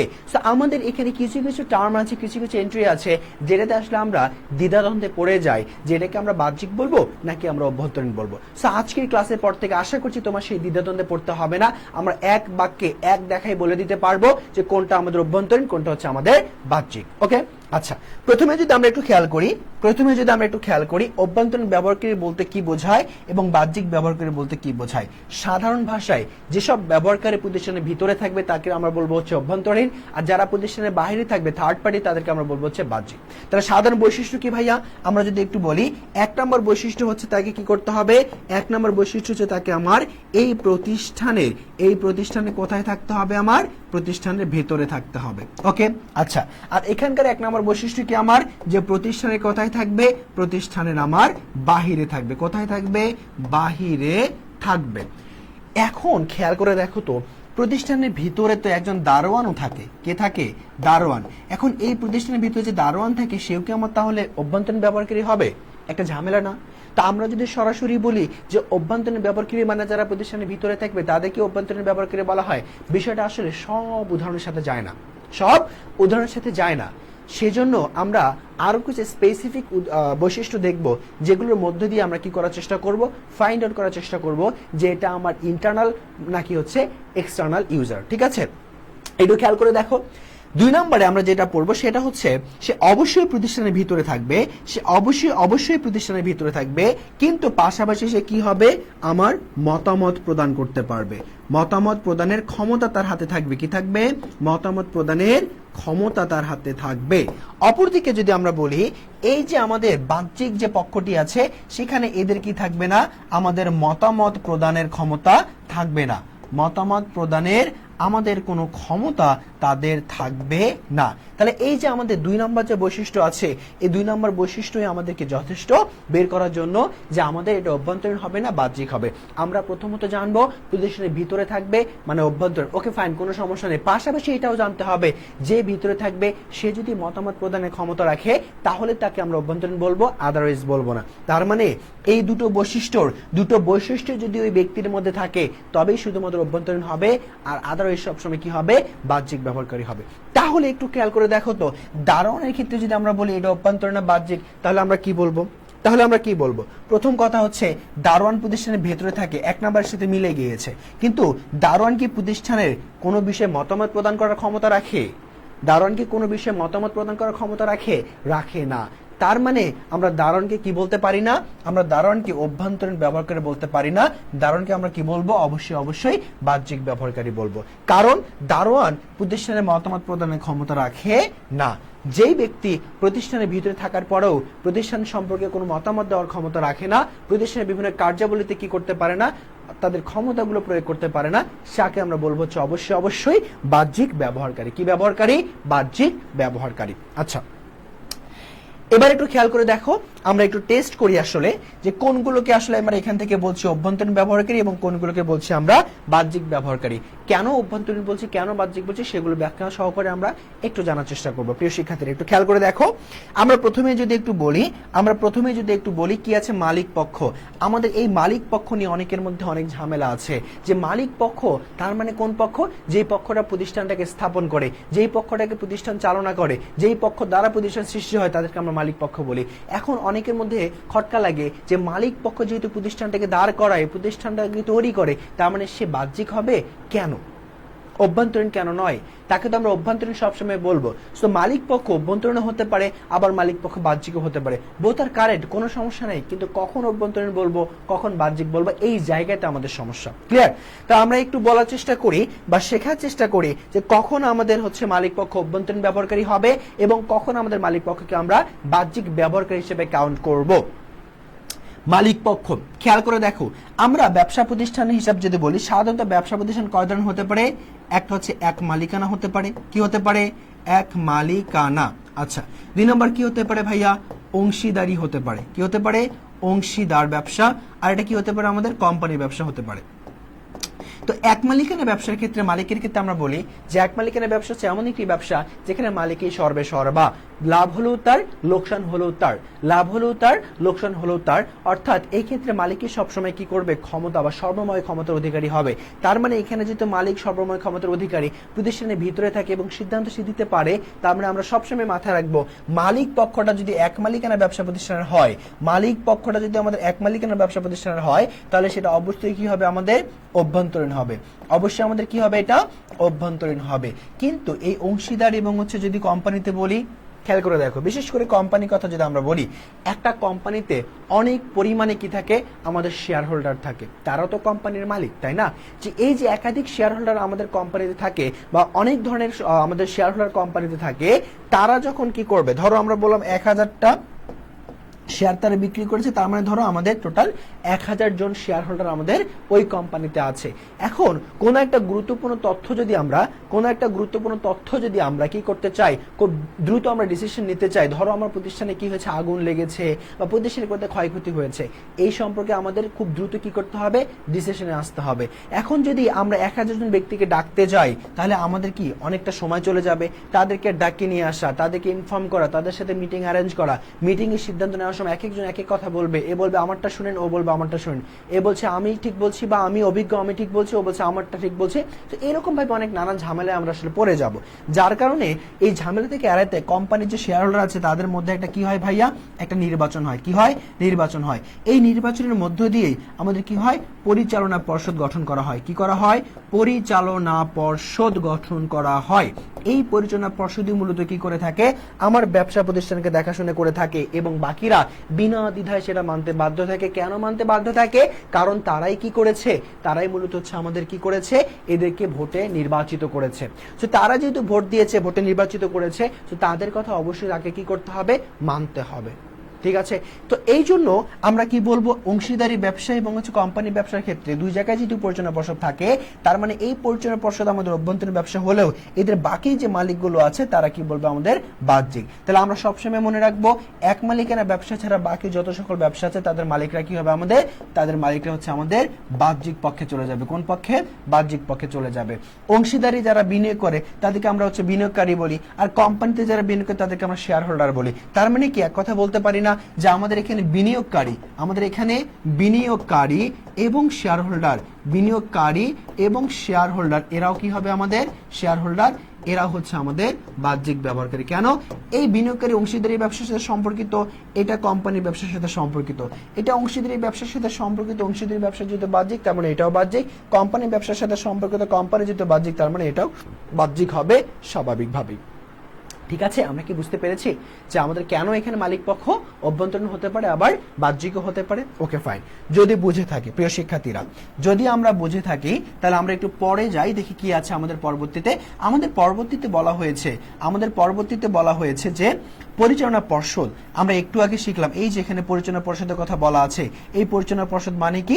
আমরা পরিচালনা পর্ষদ মানে বলছি যে ওই যে শেয়ার হোল্ডার আছে তাদের ভোটে যারা নির্বাচিত হয়, ভোটিং সিস্টেমের মাধ্যমে যারা ইলেক্টেড হয়, তাদেরকে আমরা বলবো হচ্ছে কি? পরিচালনা পরিচালনা পর্ষদ।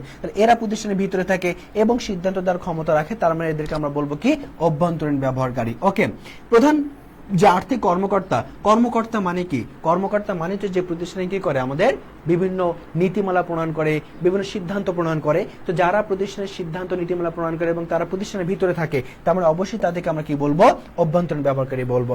কোম্পানির সচিব একজন গুরুত্বপূর্ণ ব্যক্তি, প্রতিষ্ঠানের বিভিন্ন নীতিমালা সিদ্ধান্ত গ্রহণে সে মতামত দেয় এবং প্রতিষ্ঠানের অভ্যন্তরে সে থাকে, তার মানে কি বলবো তাকে আমরা? তাকে আমরা বলবো ভাইয়া আমরা হচ্ছে অভ্যন্তরীণ ব্যবহারকারী। কি বলবো? অভ্যন্তরীণ ব্যবহারকারী। তারপরে আসো অভ্যন্তরীণ নিরীক্ষক, অভ্যন্তরীণ বলাই আছে। বিনিয়োগকারী বলছি বাহ্যিক। সরকার, সরকার কি তোমার প্রতিষ্ঠানের ভিতরে কোনো পক্ষ? না, প্রতিষ্ঠানের বাহিরের পক্ষ। তোমার প্রতিষ্ঠান সম্পর্কে সরকার কোনো মতামত দিতে পারে? পারে না, তার মানে কি হবে? এটা আমাদের বাহ্যিক পক্ষ হবে। কি হবে? বাহ্যিক পক্ষ। ঋণদানকারী হোসেন বাহ্যিক, পাওনাদার এবং হচ্ছে বাহ্যিক। এগুলো সবগুলো হচ্ছে আমাদের কি হবে ভাইয়া? প্রতিষ্ঠানের বাহিরের পক্ষ, থার্ড পার্টি প্রতিষ্ঠান সম্পর্কে কোনো সিদ্ধান্ত দিতে পারে না। দ্যাট মিনস এটা কি হবে আমাদের জন্য? আমাদের জন্য হচ্ছে তোমার কোন পক্ষ? আমাদের হচ্ছে বাহ্যিক পক্ষ। কোন পক্ষ? বাহ্যিক পক্ষ। ওকে, এবার একটু এই পাশে আসো। এই পাশে কি আছে আমাদের জন্য? এই পাশে আমাদের জন্য যা আছে সেটি হচ্ছে প্রথমে শ্রমিক সংঘ। কি আছে? শ্রমিক সংঘ। আচ্ছা, আমরা এই শ্রমিক নিয়ে একটু কথা বলবো। শ্রমিক ভার্সেস কর্মচারী নিয়ে আমরা একটু কথা বলবো। আমাদের এই শ্রমিক এবং কর্মচারীর মধ্যে অনেক সময় কি লাগে? আমাদের ঝামেলা লাগে। তো আমরা একটু যদি প্রথমে বলি কর্মকর্তা কাদেরকে বলা হয়? কর্মকর্তা কাদেরকে আসলে আমরা বলি? আর কর্মচারী কাদেরকে আসলে আমরা বলি? যারা প্রতিষ্ঠানে মানসিক শ্রমের বিনিময়ে কাজ করে তাদেরকে কর্মকর্তা বলি, আর যারা শারীরিক শ্রম দেয় তাদেরকে আমরা কর্মচারী বলি।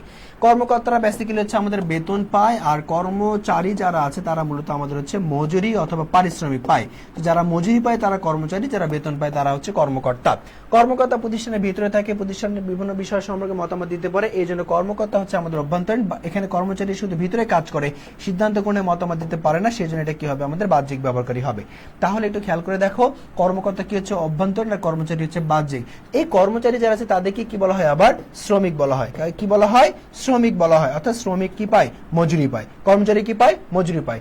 শ্রমিকদের দ্বারা কি হয়? শ্রমিক সংঘ বা আমাদের শ্রমিক ক্লাব, লেবার ক্লাব গঠন করা হয়। তার মানে এটাও কি হবে? এই যেহেতু বাহ্যিক, তার মানে এটা অবশ্যই কি হবে? আমাদের বাহ্যিক হবে।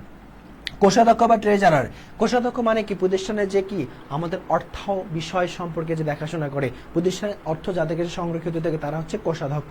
প্রতিষ্ঠানের ভিতরে থাকে এবং অর্থ সম্বন্ধে বিভিন্ন বিষয় নিয়ে সে মতামত দেওয়ার ক্ষমতা রাখে, তার মানে তাকে আমরা কি বলবো ভাইয়া? তার মানে তাকে আমরা হচ্ছে অভ্যন্তরীণ ব্যবহারকারী বলবো। কি বলবো? অভ্যন্তরীণ ব্যবহারকারী আমরা বলবো। তারপরে মানব সম্পদ ব্যবস্থাপক, ব্যবস্থাপক কথাটা আছে, আমরা সবসময় মনে রাখবো যেই জায়গার সাথে, যে কথার সাথেই আমার যে কোনো কথার সাথে যদি ব্যবস্থাপক কথাটা যুক্ত থাকে, তার মানে তাকে আমরা কি বলবো? অভ্যন্তরীণ ব্যবহারকারী বলবো। যেখানেই ব্যবস্থাপক থাকবে সেটাই অর্থ ব্যবস্থাপক হতে পারে, ক্রয় ব্যবস্থাপক হতে পারে, বিক্রয় ব্যবস্থাপক হতে পারে, বিপণন ব্যবস্থাপক হতে পারে, মানব সম্পদ ব্যবস্থাপক হতে পারে, আর্থসামাজিক ব্যবস্থাপক হতে পারে। ব্যবস্থাপক পাশাপাশি ব্যবস্থাপনা, এই দুটো কথা থাকলেই সেটা হবে আমাদের অভ্যন্তরীণ ব্যবহারকারী। এটা হবে ম্যানেজার, ব্যবস্থাপকের ইংরেজি শব্দ, সো এটা কি হবে আমাদের? অভ্যন্তরীণ।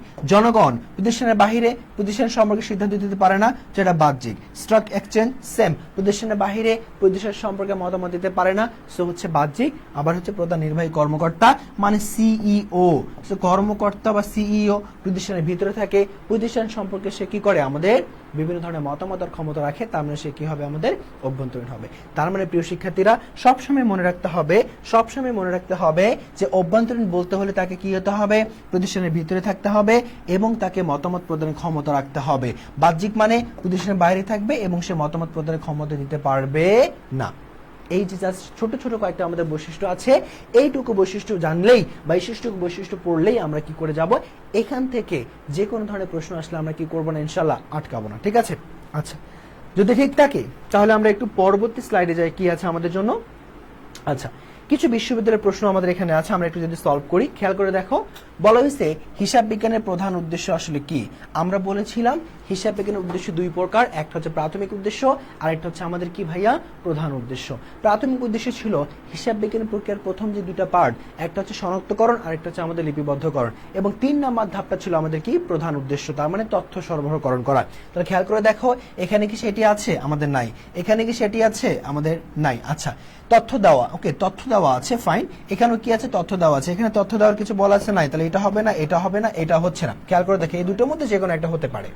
এখন এই যে আমরা বলেছিলাম যে তথ্য সরবরাহ করা হিসাব বিজ্ঞানের প্রধান উদ্দেশ্য, কি করা? তথ্য সরবরাহ করা আমাদের হিসাব বিজ্ঞানের প্রধান উদ্দেশ্য। ভাইয়া এই তথ্যটা কাকে সরবরাহ করব? মনে রাখবা সবসময় তথ্য আমাদের হচ্ছে সরবরাহ করা হয় সংশ্লিষ্ট অথবা আগ্রহী ব্যবহারকারীদেরকে, আগ্রহী ব্যবহারকারীদেরকে, ঠিক আছে, ব্যবহারকারীকে। তাহলে এই যে সংশ্লিষ্ট আগ্রহী ব্যবহারকারীকে যখন তথ্য সরবরাহ করব, এদের মধ্যে কে আছে দেখো তো, এখানে নগদ অবস্থা সম্পর্কে না, বেসিক্যালি এইদেরকে তথ্য সরবরাহ করব। তো আমরা অ্যান্সার হচ্ছে আমাদের সি, অর্থাৎ তথ্য সরবরাহ করা এটা হচ্ছে আমাদের মূল উদ্দেশ্য বা মুখ্য উদ্দেশ্য। কাকে করব? আগ্রহী অথবা সংশ্লিষ্ট ব্যবহারকারীকে করে দেব। ফাইন। আচ্ছা, এটা হচ্ছে প্রথম নাম্বার গেল। 2 নম্বরে দেখো কি হচ্ছে আমাদের এখানে বলা হয়েছে লিপিবদ্ধকরণের সঠিক ক্রম কোনটি।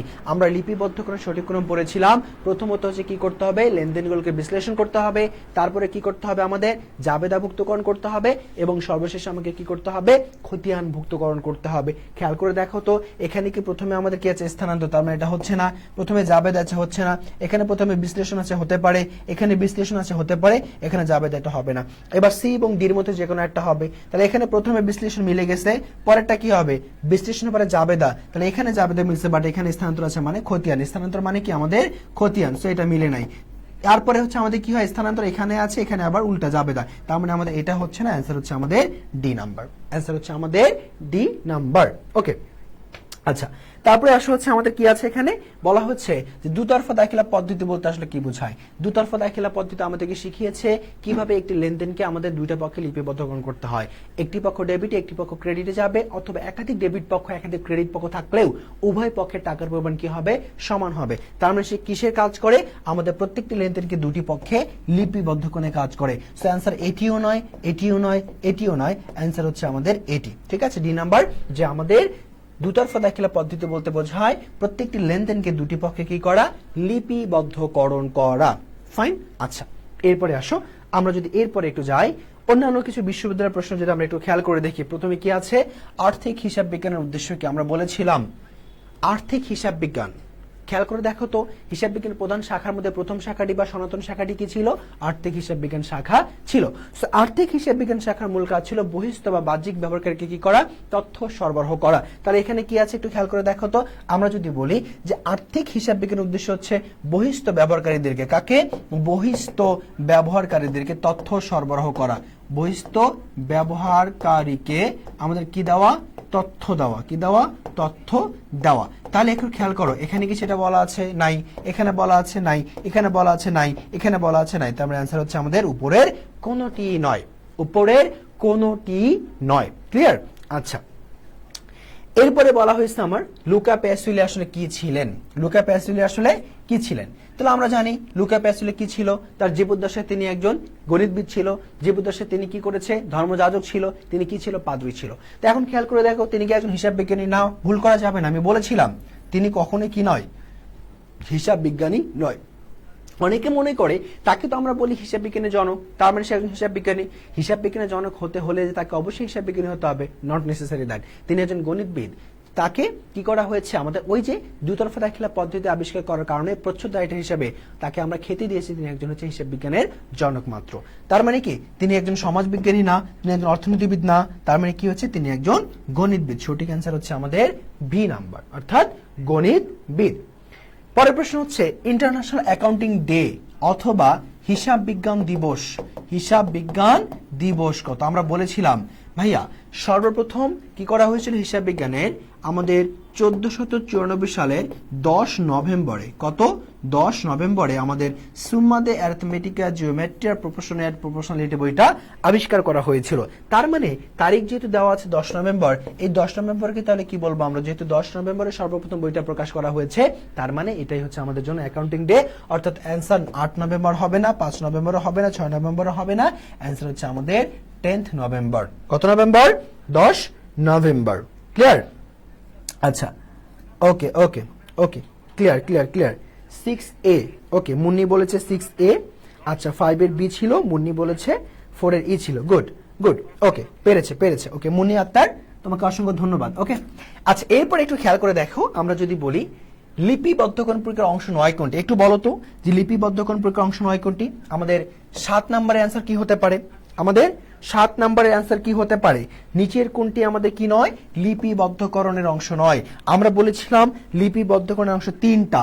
একটা হচ্ছে কি ভাইয়া? একটা হচ্ছে আমাদের বিশ্লেষণ। কি আমাদের? বিশ্লেষণ। দ্বিতীয় নম্বরে কি আমাদের? দ্বিতীয় নম্বর হচ্ছে আমাদের জাবেদাভুক্তকরণ, এবং 3 নম্বর আমাদের কি? আমাদের হচ্ছে খতিয়ানভুক্তকরণ। কি করা? খতিয়ানভুক্তকরণ করা। তাহলে হ্যাঁ, ওকে ওকে, মুন্নি আক্তার বলেছে 7-এর হচ্ছে বি নাম্বার। বি নাম্বার কি হবে? রেওয়ামিল প্রস্তুতকরণ। গুড। তার মানে দেখো আমরা প্রথম নাম্বারটা লেনদেন বিশ্লেষণ পাচ্ছি, লিপিবদ্ধকরণ মানে হচ্ছে আমাদের কি? লেনদেন স্থানান্তর মানে খতিয়ান, আর হচ্ছে লেনদেন জাবেদাভুক্তকরণ তো আছেই। তার মানে এইটা লিপিবদ্ধকরণের ধাপ হলেও আমাদের এইটা কিন্তু লিপিবদ্ধকরণের ধাপ না। সো আমাদের মুন্নি আক্তার বলেছে 7-এর বি। সো সঠিক অ্যান্সার হচ্ছে আমাদের কি? 7-এর বি নাম্বার। ঠিক আছে, ক্লিয়ার? আচ্ছা, ওকে। তাহলে আমরা আজকে ক্লাসে কি শিখলাম প্রিয় শিক্ষার্থীরা? আমরা দেখলাম হিসাব বিজ্ঞান কোথা থেকে আসছে, হিসাব বিজ্ঞানের গ্রন্থ এবং গ্রন্থাকার কি, তার মূল উদ্দেশ্য কি, তার শাখাগুলো কি, এবং তার ব্যবহারকারী সম্পর্কে আসলে আমরা কি করেছি? আলোচনা করার চেষ্টা করেছি। ওকে, আচ্ছা, এবার যদি আমরা একটু খেয়াল করে দেখি, আমরা যেটা পাবো সেটা হচ্ছে আমরা হিসাব নিয়ে একটা কথা বলবো। কি নিয়ে কথা বলবো? হিসাব নিয়ে কথা বলবো। ওকে, ফাইন। হিসাব সাধারণত আমাদের কত প্রকার একটু বলো তো? হিসাব সাধারণত আমাদের 2 প্রকার। কয় প্রকার? 2 প্রকার। কি কি? একটা হচ্ছে আমাদের, আমরা যদি বলি সনাতনে, আর এটা কি হতে পারে? আমাদের আধুনিকে হতে পারে। সনাতনে এবং আধুনিকে। এই যে সনাতন, এই সনাতনে আবার হিসাব কত প্রকার? সনাতনে আবার হিসাব 3 প্রকার, এবং আধুনিকে আবার হিসাব হচ্ছে কত প্রকার? 5 প্রকার। কয় প্রকার? 5 প্রকার। ওকে, ফাইন। সনাতনে যে আমাদের হিসাব 3 প্রকার, সেটি কি কি হতে পারে? নাম্বার 1 আমরা যদি বলি, সেটি হচ্ছে আমাদের সম্পত্তিবাচক। কি বাচক? সম্পত্তিবাচক। আচ্ছা, তারপরে যদি আমরা বলি 2 নাম্বার, কি হতে পারে আমাদের? এখানে হতে পারে হচ্ছে ব্যক্তিবাচক। কি হতে পারে? ব্যক্তিবাচক। আচ্ছা, ব্যক্তিবাচক। তারপরে কি হতে পারে আমাদের 3 নাম্বার? নামিক হিসাব। কি হিসাব? নামিক হিসাব। অপরদিকে আমরা যদি বলি যে আধুনিক হিসাব 5 প্রকার। কি কি আছে? 5টা। একটা সম্পদ, একটা দায়, একটা মালিকানা সত্ত্ব, একটা আমাদের জন্য কি থাকবে? আয় থাকবে, একটা আমাদের জন্য কি থাকবে? ব্যয় থাকবে। ওকে, একটা আয় থাকবে, আরেকটা হচ্ছে কি থাকবে আমাদের জন্য? এক্সপেন্স, মানে হচ্ছে ব্যয় থাকবে। আচ্ছা, তো এই যে সনাতনে আমাদের হিসাব রয়েছে 3টা, আধুনিক হিসাব রয়েছে 5টা, এই বিষয়গুলো আমরা একটু কথা বলবো। তার আগে আমরা একটু বলবো সম্পত্তিবাচক কি, ব্যক্তিবাচক কি, এবং হচ্ছে নামিক হিসাব আসলে কি। ওকে, তো খেয়াল করে দেখো তো, আমরা যদি প্রথমে একটু বলি নামিক হিসাব নিয়ে কথা বলবো। কি কথা বলবো? নামিক হিসাব। নামিক হিসাব বলতে বোঝানো হয় যে আয় ব্যয় সম্পর্কিত হিসাব। কি ব্যয় সম্পর্কিত হিসাব? আয় এবং হচ্ছে ব্যয় সম্পর্কিত হিসাব। অর্থাৎ এই আয় এবং ব্যয়কে যদি তুমি যোগ করো, তাহলে কি পাবা তুমি? নামিক হিসাব পাবা। নামিক হিসাব আমরা এটা সনাতনে বলতাম, আর এটা কি আমরা আধুনিকে বলি হচ্ছে আয় বা রাজস্ব।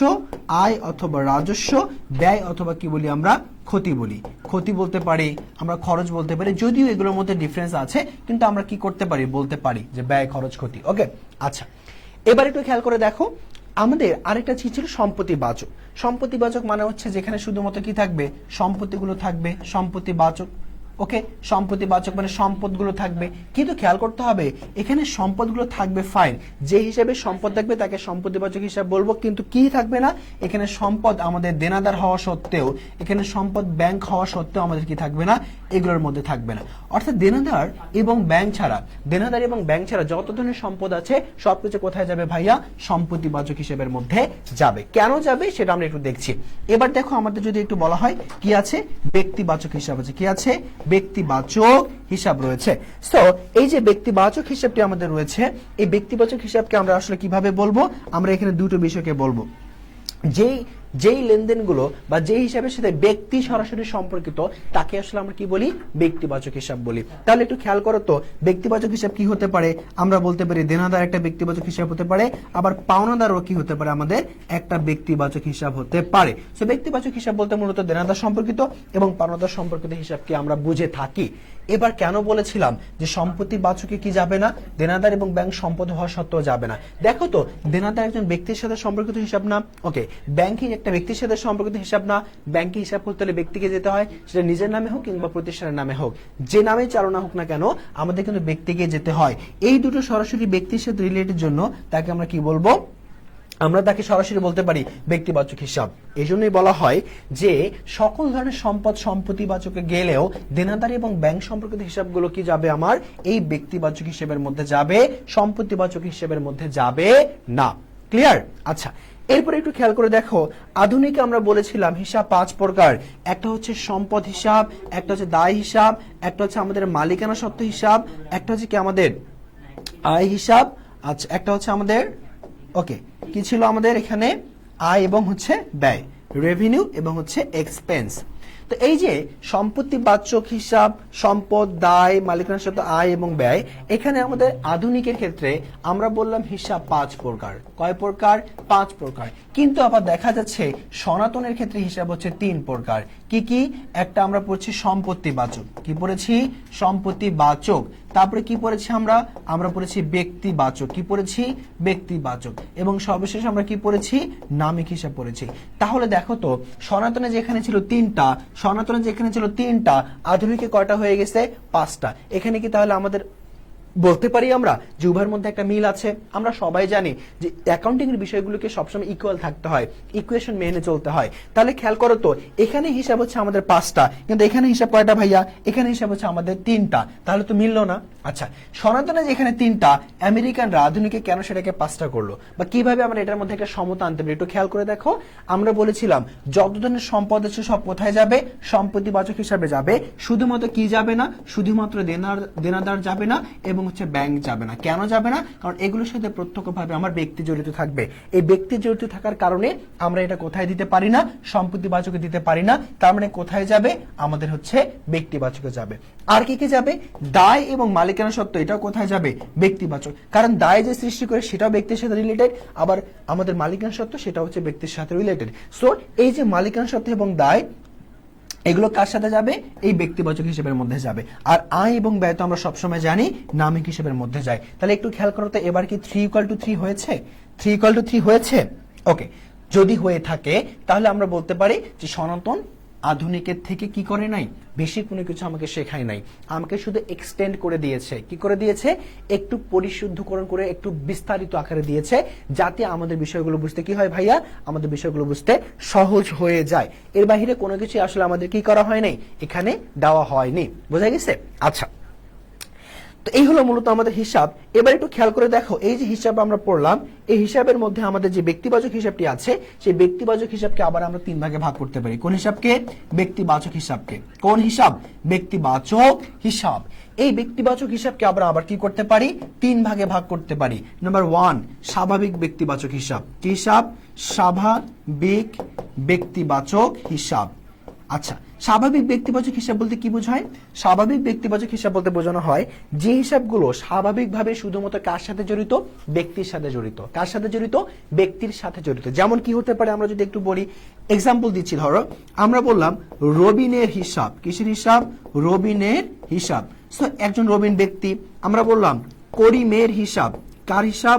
করিমের হিসাব। সো এটা একটা ব্যক্তির সাথে জড়িত হিসাব। আচ্ছা, আমরা আরো বলতে পারি ধরো রহিমের হিসাব। তো এই যে করিমের হিসাব, রহিমের হিসাব যেগুলো আছে, এই প্রত্যেকটা কি আমাদের ভাইয়া একজন ব্যক্তির সাথে সম্পর্কিত। কার সাথে সম্পর্কিত? ব্যক্তির সাথে সম্পর্কিত। যেহেতু এগুলো আমাদের ব্যক্তির সাথে সম্পর্কিত, তার মানে এগুলোকে কি বলবো আমরা? স্বাভাবিক ব্যক্তিবাচক হিসাব বলবো। কি বলবো? স্বাভাবিক ব্যক্তিবাচক হিসাব বলবো। আচ্ছা, অপরদিকে যেটি আছে সেটি হচ্ছে আমাদের কৃত্রিম ব্যক্তিবাচক হিসাব। কি হিসাব? কৃত্রিম ব্যক্তিবাচক হিসাব। আচ্ছা, কৃত্রিম ব্যক্তিবাচক হিসাব বলতে আমরা যেটা বুঝি, কৃত্রিম ব্যক্তিবাচক হিসাব। কৃত্রিম ব্যক্তিবাচক হিসাব বলতে যেটা আমরা বুঝি যে এখানেও আমাদের কি থাকবে? ব্যক্তির সাথে সম্পর্কিত থাকবে, কোনো সমস্যা নেই, ব্যক্তির সাথে সংশ্লিষ্ট থাকবে। তবে ব্যক্তির নাম থাকলেও সেই নামটাকে ব্যক্তির নাম না বুঝিয়ে কার নাম বোঝাবে? প্রতিষ্ঠানের নাম বুঝাবে। কার নাম বোঝাবে? প্রতিষ্ঠানের নাম বুঝাবে। ওকে, তাহলে ব্যক্তির নাম জড়িত থাকবে, তবে স্পেসিফিকভাবে ব্যক্তিকে ইন্ডিকেট না করে একটা প্রতিষ্ঠানকে ইন্ডিকেট করবে। যেমন ধরো আমরা যদি একটু এক্সাম্পল দিতে চাই, আমরা সবাই জানি না যে রয়্যাল একটা ছেলের নাম, ঠিক আছে? কি রয়্যাল একটা ছেলের নাম? ওকে নাইন, রয়্যাল একটা ছেলের নাম। এই রয়্যাল একটা ছেলের নাম আমি যদি এখন বলি রয়্যাল এডুকেশন, রয়্যাল এডুকেশন, তার মানে কি হচ্ছে একটু খেয়াল করে দেখো তো, এখানে ব্যক্তির নাম আছে কিন্তু এই এডুকেশনটা থাকার কারণে, অর্থাৎ একসাথে যদি রয়্যাল এডুকেশন পড়ি, এটা পার্টিকুলারলি কোনো ব্যক্তিকে বোঝাচ্ছে না, একটা প্রতিষ্ঠানকে বোঝাচ্ছে। তার মানে কি হবে এটা? এটা হবে আমার কৃত্রিম ব্যক্তিবাচক হিসাব। এরকম আরো কি কি হতে পারে একটু খেয়াল করে দেখো। ধরো আমরা বলতে পারি আইকন প্লাস, এটা একটা ব্যবসা প্রতিষ্ঠান, এটা কি হতে পারে? ব্যক্তিবাচক, কৃত্রিম ব্যক্তিবাচক হিসাব।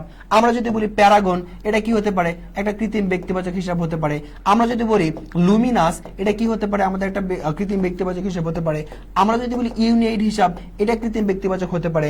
আমরা যদি বলি বসুন্ধরা গ্রুপ অফ ইন্ডাস্ট্রিজের কথা যদি বলি, বসুন্ধরা, এটা একটা কি হতে পারে? আমাদের কৃত্রিম ব্যক্তিবাচক হিসাব হতে পারে। আমরা যদি তোমার আকিজ গ্রুপের কথা বলি, আকিজ গ্রুপের কথা বলি, এটা কি হতে পারে? একটা কৃত্রিম ব্যক্তিবাচক হিসাব হতে পারে। তার মানে এই ব্যক্তিবাচক হিসাবগুলো, কৃত্রিম ব্যক্তিবাচক হিসাবগুলো তার কার সাথে সম্পর্কিত ভাইয়া? সম্পর্কিত হচ্ছে আমাদের যে ব্যবসা প্রতিষ্ঠানের সাথে রিলেটেড। ব্যবসা প্রতিষ্ঠানকে বোঝাবে, ব্যবসা প্রতিষ্ঠানকে ইন্ডিকেট করবে। যখন একটা ব্যবসা প্রতিষ্ঠানকে আমরা ইন্ডিকেট করা বুঝাবো, তখন তার নাম স্বাভাবিক ব্যক্তিবাচক থেকে পরিবর্তন হয়ে কৃত্রিম ব্যক্তিবাচকে পরিণত হয়ে যাবে। ক্লিয়ার? আচ্ছা, তারপরে 3 নম্বর যেটি আছে, সেটি হচ্ছে আমাদের প্রতিনিধিত্বমূলক ব্যক্তিবাচক হিসাব। কি হিসাব? প্রতিনিধিত্বমূলক ব্যক্তিবাচক হিসাব। 3 নম্বরে কি আছে আমাদের? 3 নম্বরে যেটি আছে সেটি হচ্ছে প্রতিনিধিত্বমূলক হিসাব। প্রতিনিধিত্বমূলক হিসাব কোন হিসাব? ব্যক্তিবাচক হিসাব। ওকে, ব্যক্তিবাচক হিসাব। প্রতিনিধিত্বমূলক ব্যক্তিবাচক হিসাব বলতে বোঝানো হয় যে আমরা একটু আগে যে পড়েছি নামিক হিসাব, এই নামিক হিসাবগুলোর নামিক হিসাবের পূর্বে যদি আমাদের কি থাকে? পূর্বে শুরুতে আমাদের যদি বকেয়া, আমাদের যদি অগ্রিম, অথবা আমাদের যদি বিলম্বিত কথাটা যুক্ত থাকে, কি থাকে? বিলম্বিত। এই 3টা কথা যদি যুক্ত থাকে, বকেয়া, অগ্রিম, বিলম্বিত কথাটা যদি নামিক হিসাবের পূর্বে যুক্ত থাকে, তাহলে আমরা তাকে কি বলবো ভাইয়া? আমরা বলবো যে প্রতিনিধিত্বমূলক ব্যক্তিবাচক হিসাব। যেমন আমরা যদি একটু খেয়াল করে দেখি কি হতে পারে। আমরা জানি নামিক হিসাব হচ্ছে আয় এবং ব্যয় হিসাব। নামিক হিসাব মানে কি? আয় ব্যয়। তাহলে আমরা এখানে ব্যয় লিখলাম, এখানে আমরা আয় লিখলাম, ঠিক আছে। সামনে যদি আমরা লিখি অগ্রিম, আবার যদি লিখি আমরা বকেয়া, তাহলে আমাদের কি হতে পারে? বকেয়া যেমন হচ্ছে কি হতে পারে? অগ্রিম ব্যয় হতে পারে, তেমনি অগ্রিম আয়ও হতে পারে। বকেয়া যেমন আয় হতে পারে, তেমনি বকেয়া ব্যয় হতে পারে। যেমন আমরা লিখি বকেয়া বেতন, বকেয়া বেতন। সো বেতন একটা ব্যয়, তার সামনে বকেয়া আছে। আমি যদি বলি তোমার কি হতে পারে? অগ্রিম বীমা, সো বীমা একটা কি আমাদের ব্যয়, তার সামনে কি আছে? অগ্রিম কথাটা আছে। আবার যদি আমরা বলি বিজ্ঞাপন, কি বলি? বিজ্ঞাপন। বিজ্ঞাপন একটা ব্যয়, তার সামনে সবসময় আমরা কি কথাটা পাই? আমরা বিলম্বিত কথাটা পাই, বিলম্বিত বিজ্ঞাপন। সো এই যে আমাদের আয় ব্যয়গুলো আছে, তার শুরুতে যদি আমাদের কি কি থাকে? 3টা বিষয়, একটা হচ্ছে বকেয়া, একটা হচ্ছে অগ্রিম, আর একটা হচ্ছে বিলম্বিত কথাটা যদি যুক্ত থাকে, তাহলে সেটাকে আমরা বলবো ভাইয়া প্রতিনিধিত্বমূলক ব্যক্তিবাচক হিসাবে। একটু বলো তো বুঝতে পেরেছি কিনা? যে আমাদের এই যে ব্যক্তিবাচক হিসেবে 3 ভাগে ভাগ করা হয়, স্বাভাবিক ব্যক্তিবাচক, কৃত্রিম ব্যক্তিবাচক এবং প্রতিনিধিত্বমূলক ব্যক্তিবাচক, এগুলো এক্সাম্পল সহ আমরা কি বুঝতে পেরেছি? ওকে, ঠিক আছে। এরপরে আসো আমরা যাব হচ্ছে আসলে, ওকে, বুঝতে পেরেছি কিনা বলো? যদি বুঝতে পারি তাহলে আমরা একটু কথা বলবো জাস্ট। ওকে, একটু জানিয়ে দাও তো বুঝতে পেরেছি কিনা। আচ্ছা, যদি বুঝতে পারি তাহলে আমরা এখন কথা বলবো কি নিয়ে? আমরা এখন কথা বলবো তোমাদের হচ্ছে হিসাব বিজ্ঞান সমীকরণ নিয়ে। কি নিয়ে কথা বলবো? হিসাব বিজ্ঞান সমীকরণ নিয়ে আসলে একটু কথা বলবো, ঠিক আছে? হিসাব সমীকরণ নিয়ে কথা বলবো। আচ্ছা, ওকে, মুনি আক্তার বলেছে ক্লিয়ার ভাইয়া। ওকে, ক্লিয়ার। তাহলে আমরা যদি একটু কথা বলি হিসাব সমীকরণ নিয়ে, আমরা জানি যে হিসাব সমীকরণ মানে হচ্ছে কি? A ইজ ইকুয়াল টু আমাদের L plus OE, is equal two L plus OE। অর্থাৎ হিসাব সমীকরণে আমাদের মোট উপাদান কয়টা? আমাদের মোট উপাদান যদি বলা হয় হিসাব সমীকরণে, আমরা বলবো হিসাব সমীকরণে মোট উপাদান 3টা, একটা সম্পদ, একটা দায় এবং একটা হচ্ছে মালিকানা সত্ত্ব। একটা সম্পদ, একটা দায়, একটা মালিকানা সত্ত্ব।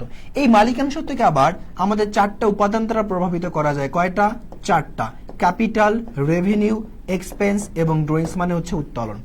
এই 4টার মধ্যে প্রথম দুটোকে বলা হয় পজিটিভ উপাদান, পরের দুটোকে বলা হয় আমাদের নেগেটিভ উপাদান।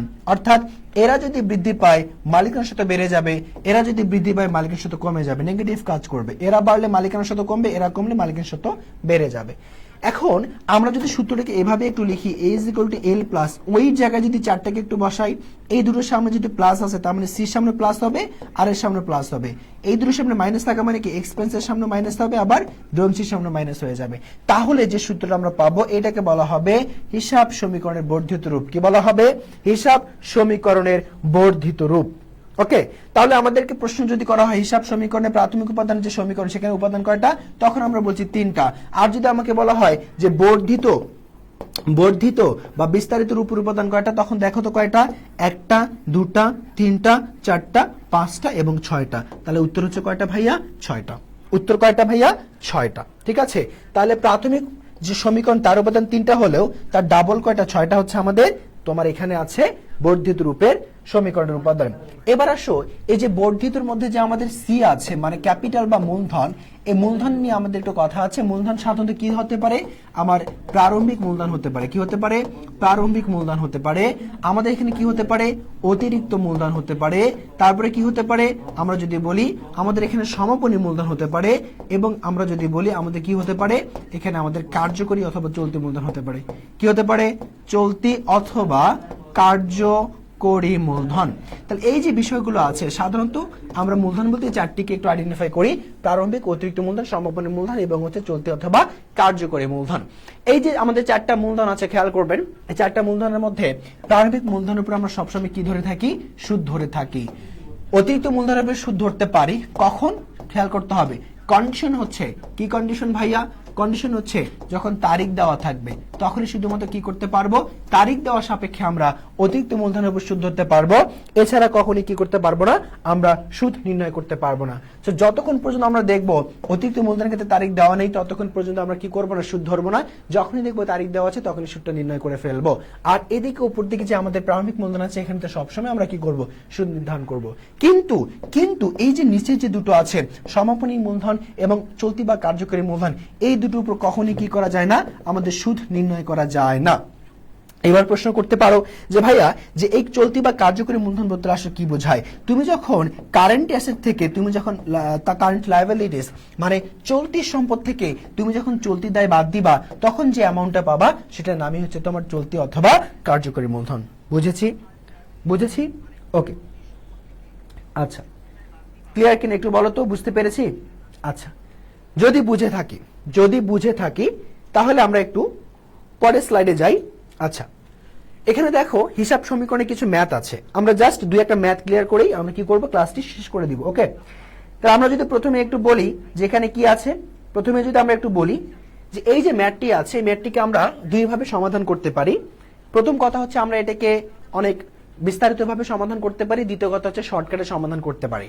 তো আমরা প্রথম কথা যেটা সেটা হচ্ছে বিস্তারিত পড়বো, দ্বিতীয় কথা হচ্ছে আমরা শর্টকাটে করার চেষ্টা করব। কারণ যদি এমসিকিউতে আসে বিস্তারিতভাবে করার যেমন সময় পাবো না, সেজন্য আমরা কি করব? শর্টকাটটা শিখে ফেলবো। ওকে, সো ফার্স্ট অফ অল আমি কি করব সেটা হচ্ছে, আচ্ছা, মুনি আক্তার বলছে ভাইয়া আর একবার। আচ্ছা, আমরা কি বলেছি এখানে? আমরা বলেছিলাম এখানে যে তোমার এই যে 4 ধরনের মূলধন আছে, অর্থাৎ ক্যাপিটালকে 4 ভাগে ভাগ করা যায়, একটা প্রারম্ভিক, একটা অতিরিক্ত, একটা সমাপনী, একটা চলতি। এই 4টার মধ্যে তুমি কখনোই কি করতে পারবা না? এই যে সমাপনী এবং চলতি মূলধন বা কার্যকরী মূলধনের সুদ নির্ণয় করতে পারবা না। কিন্তু তুমি এই দুটো মূলধনের উপরে কি করতে পারবা? সুদ নির্ধারণ করতে পারবা। কখন? তুমি প্রারম্ভিক মূলধনের উপর সবসময় ধরতে পারবা, সবসময় মূলধনের সুদ নির্ণয় করতে পারবা। কিন্তু যখন অতিরিক্ত মূলধনে তুমি সুদ নির্ণয় করতে যাবা, তখন কন্ডিশন হলো তারিখ থাকতে হবে। তারিখ থাকা সাপেক্ষে তুমি অতিরিক্ত মূলধনের সুদ নির্ণয় করতে পারবা, আর তারিখ না থাকলে তুমি কি করতে পারবা না? সুদ নির্ণয় করতে পারবা না। আশা করি ক্লিয়ার হয়েছে মুন্নি আক্তার। ওকে, এবার একটু খেয়াল করে দেখো, আমরা এই যে ম্যাথটা আছে, এই ম্যাথে প্রথমত আমরা যেটা করব, আমরা রিটেন ওয়েতে করব, লিখিত আকারে আমরা করার চেষ্টা করব। দেখো এখানে কি বলছে, তারপরে আমরা আসলে শর্টকাট শিখব। আর্থিক বছরের শুরুতে পূবালী কোম্পানির সম্পত্তির পরিমাণ ছিল 40,000 টাকা এবং মালিকানা সত্ত্ব ছিল কত? আমাদের 15,000 টাকা। উক্ত বছর সম্পত্তি বেড়েছে হচ্ছে 10,000 টাকা, দায় কমেছে 5,000 টাকা। তাহলে মালিকানা সত্ত্ব আমাদের কত বছর শেষে? প্রথমে আমরা যেটা করব সেটা হচ্ছে আমরা আগে লিখে ফেলবো সমীকরণটা। a ইজ ইকুয়াল টু আমাদের কি ছিল? l প্লাস ওই ছিল, এটা হচ্ছে আমাদের সমীকরণ। তো বছরের শুরুতে খেয়াল করে দেখো, বছরের শুরুতে যদি আমরা একটু বলি, বছরের শুরুতে আমাদের কি আছে? বছরের শুরুতে সম্পত্তির পরিমাণ আছে 40,000, তো আমরা এখানে কত বসাবো, আমরা 40,000 বসিয়ে দিব, ইকুয়াল বছরের শুরুতে আমার মালিকানা সত্ত্ব ছিল কত, আমার মালিকানা সত্ত্ব ছিল হচ্ছে 15,000 টাকা। তাহলে একটু বলো তো, আমরা সবাই জানি এখন দায় কিভাবে বের করব, দায় কিভাবে বের করব, হয় আমরা 40,000 টাকা থেকে 15,000 বাদ দিব, নতুবা এখানে এমন একটা অ্যামাউন্ট আমার বসবে যে অ্যামাউন্টটার সাথে এটা যোগ করলে আমার 40,000 সমান হবে। একটু বলো তো তাহলে এখানে দায়ের পরিমাণ কত হবে, একটু বলো মুন্নি আক্তার, একটু বলো তো যে এখানে দায়ের পরিমাণ কত হবে। যে আমরা এখানে 40,000 সম্পদ বললাম, আমরা তো এখানে মাঝখানে ইকুয়াল চিহ্ন বসাইছি, তার মানে কি হবে, দুই পাশ সমান হবে। দুই পাশ যদি সমান হতে হয় এখানে অ্যামাউন্ট আমরা কত বসাবো একটু বলো। দুই ভাবে করতে পারি, এক, এই 40,000 টাকা থেকে আমরা কি করতে পারি, 15,000 টাকাকে মাইনাস করতে পারি। দ্বিতীয়ত এখানকার এমন একটা অ্যামাউন্ট আমাকে নির্ধারণ করতে হবে যেটি বসানোর পরে 15 সাথে যোগ করলে আমার 40 সমান হবে। তো অ্যামাউন্টটা কত হবে ভাইয়া, অ্যামাউন্টটা হচ্ছে আমাদের 25,000 টাকা, মানে 25,000 টাকা। গুড গুড, 25,000 টাকা। ওকে, মুন্নি আক্তার বলেছে 25,000 টাকা। এটা হচ্ছে প্রাথমিক গেল। এবার খেয়াল করে দেখো তো আমাদের এখানে বছর শেষে কি বলছে, যে আমার উক্ত বছরে সম্পত্তি আবার বেড়েছে কতটুকু, 10,000। সম্পত্তি যদি 10,000 বাড়ে তাহলে আমি কি করব, এখানে প্লাস করব হচ্ছে 10,000। আবার বলেছে দায় কমেছে কত, 5,000 টাকা, তাহলে আমি দায় কমাবো কত, 5,000 টাকা। ওকে, দায় কমাবো 5,000 টাকা। এবার অ্যাকচুয়ালি আমাকে বের করতে বলছে বছর শেষে এই জায়গায় মালিকানা সত্ত্বের পরিমাণ কত হবে, এটা আমাকে বের করতে হবে, এটা আমাকে বের করতে হবে। তাহলে খেয়াল করে দেখো তো এখানে টোটাল সম্পত্তি কত আসলো, আমার টোটাল সম্পত্তি আসছে আমার 50,000 টাকা। এখানে টোটাল আমার দায় কত থাকলো, দায় থাকলো হচ্ছে আমার 20,000 টাকা। কত থাকলো, 20,000 টাকা। তাহলে আমার A is equal to L plus ওই যদি মিলাইতে হয় তাহলে এইখানে এমন একটা অ্যামাউন্ট আমাকে বসাইতে হবে যে অ্যামাউন্টটা আমার কি হবে, সমাপনী হিসেবে কাউন্ট হবে। কি হবে, আমাদের সমাপনী হিসাবে কাউন্ট করা হবে। এখানে এমন একটা অ্যামাউন্ট আমাকে বসাইতে হবে যেটা সমাপনী হিসেবে কাউন্ট হবে। তাহলে বলো তো ভাইয়া এখানে অ্যামাউন্টটা কত হতে পারে, একটু আমাকে জানাও তো যে এখানে অ্যামাউন্টটা এক্স্যাক্টলি কত হতে পারে। আচ্ছা, এখানে বলো তো যে অ্যামাউন্টটা কত হতে পারে, সবাই একটু জানাও যে অ্যামাউন্টটা কত হতে পারে। একটু খেয়াল করে দেখো তো, আমরা আবারও বলছি, তাহলে এখান থেকে আমরা কি করতে পারি, এইটাকে মাইনাস করতে পারি, অথবা এখানে এমন একটা অ্যামাউন্টকে আমরা বসাইতে পারি যেটা এটার সাথে যোগ করলে কি হবে, আমার এইটা সমান হবে। কি হবে, সমান। তাহলে এখানে 50,000 আছে, এখানে 20,000, তাহলে অবশ্যই কি হবে, এখানে আমাদের 30,000 টাকা বসে যাবে। কি হবে, 30,000 টাকা বসে যাবে। তাহলে এই 30,000 টাকা বছর শেষে আমরা পাইলাম। আমাকে বলছে বছর শেষে মালিকানা সত্ত্বের পরিমাণ কত, তাহলে বছর শেষে যখন মালিকানা সত্ত্বের পরিমাণ জানতে চাইবে তা আমরা অবশ্যই অ্যান্সার কত হবে, আমার 30,000 টাকা। কত হবে, 30,000 টাকা। ওকে, মুন্নি আক্তার বলেছে 30,000 টাকা। আচ্ছা, এবার আরেকটা প্রশ্ন আমার এখানে হতে পারে, আমাকে বলতে পারে মালিকানা সত্ত্বে হ্রাস বৃদ্ধি কত, মালিকানা সত্ত্বে হ্রাস বৃদ্ধি কত। এই যে মালিকানার সাথে হ্রাস বৃদ্ধি যখন বের করতে বলবে তখন আমরা আসলে কিভাবে বের করবো, খেয়াল করে দেখো তো মালিকানার সাথে হ্রাস বৃদ্ধিটা আমরা আসলে কিভাবে বের করতে পারি। দেখো, একটু খেয়াল করে দেখো, বছরের শেষে তুমি পেয়েছো কত, 30,000, বছরের শুরুতে ছিল কত, 15,000, তাহলে তোমার এখানে বাড়ছে কত, 15,000 টাকা না।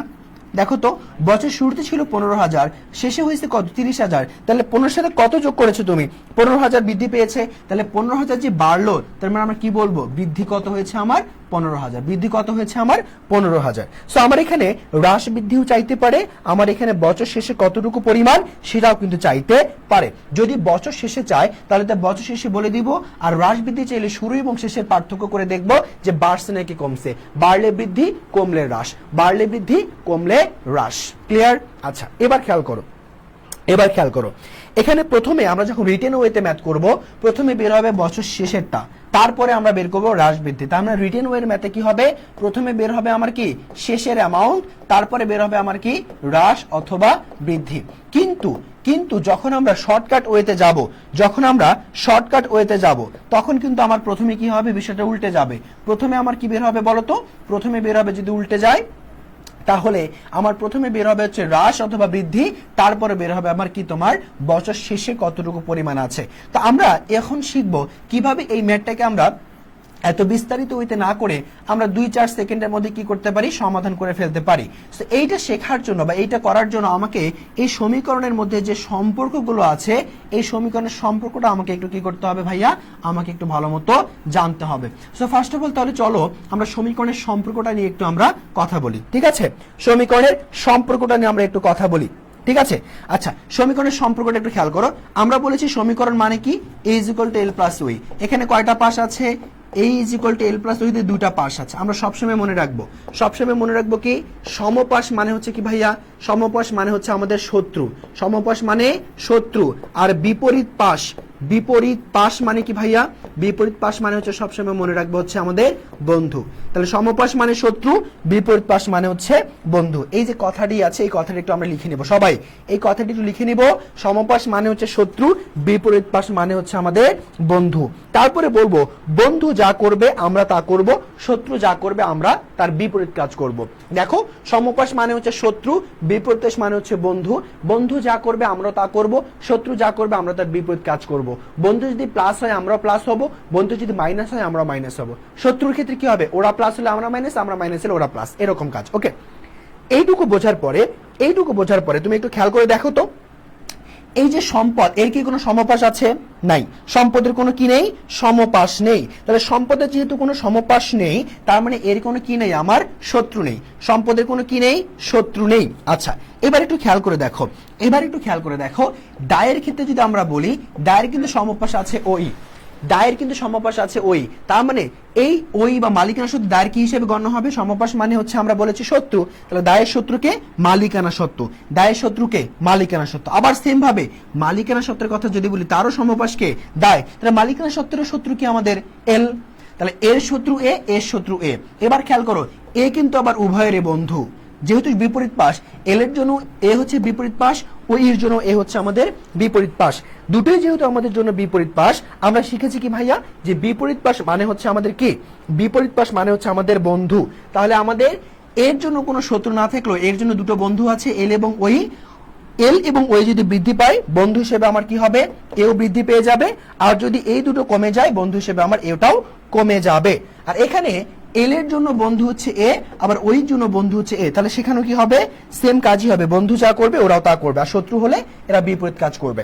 সো আমরা জাস্ট এইটুকু চিন্তাকে মাথায় নিয়ে আমরা কি করব, এবার ম্যাথটাকে একটু সমাধান করার চেষ্টা করব, যে আমরা কত সহজে ম্যাথটা সমাধান করতে পারি। ঠিক আছে, আমরা এর আগে আমরা দেখলাম রিটেন ওয়েতে কিভাবে ম্যাথ সমাধান করতে হয়। এবার আমরা জাস্ট এই টেকনিকটার মধ্য দিয়ে আমরা ম্যাথটাকে 2-4 সেকেন্ডে কি করতে পারবো, সমাধান করতে পারবো। ওকে, ফার্স্ট অফ অল, যখন আমরা শর্টকাটের মাধ্যমে ম্যাথ সমাধান করব, তখন তুমি যেটা দেখবা সেটা হচ্ছে কোথা থেকে বাড়ছে বা কোথা থেকে কমছে। ম্যাথের মধ্যে পড়ে দেখতে হবে কোথা থেকে বৃদ্ধি পেয়েছে, কোথা থেকে হ্রাস পেয়েছে। খেয়াল করে দেখো, এই ম্যাথে বলা হয়েছে যে উক্ত বছরে সম্পত্তি বেড়েছে কত, 10,000, এবং দায় কমেছে কত, 5,000। দায় কমেছে কত, 5,000। আমার শর্টকাটের ক্ষেত্রে আগে কি করতে হবে, এই লাইনটাকে খুঁজে বের করতে হবে। প্রথম কাজ হচ্ছে যেখান থেকে বাড়ছে বা কমছে সেই লাইনটা বের করা। দ্বিতীয় নম্বর কাজ হচ্ছে আমার কি বের করতে বলছে, মালিকানা সত্ত্ব। কি বের করতে বলছে, মালিকানা সত্ত্ব। তাহলে আমাকে যদি মালিকানা সত্ত্ব বের করতে বলছে, আমি আগে আইডেন্টিফাই করে নিব যে আমি কি বের করব, মালিকানা সত্ত্ব বের করব। এইটা আইডেন্টিফাই করার পরে আমরা খেয়াল করব সম্পত্তি বেড়েছে। তো সম্পত্তি যখন বাড়বে, আমরা জানি যে a = l + ওই সমীকরণে এটা যেহেতু আমার মালিকানার সাথে বিপরীত পাশ, মানে সম্পদ হচ্ছে বন্ধু, বিপরীত পাশ মানে কি, বন্ধু। তাহলে বন্ধু যেহেতু বেড়েছে, তাহলে মালিকানার সাথে কি হবে, আমার 10,000 টাকা প্লাস করে দিবে। কত, 10,000 প্লাস করে দিবে। আবার খেয়াল করো, দায় কিন্তু কমেছে, তাহলে সম্পদ বন্ধু হলেও ওইর জন্য আমার দায় কি, সমপাশ। আর সমপাশ মানে কি শিখেছি আমরা, শত্রু। শত্রু যা করবে আমরা তার বিপরীত কাজ করব।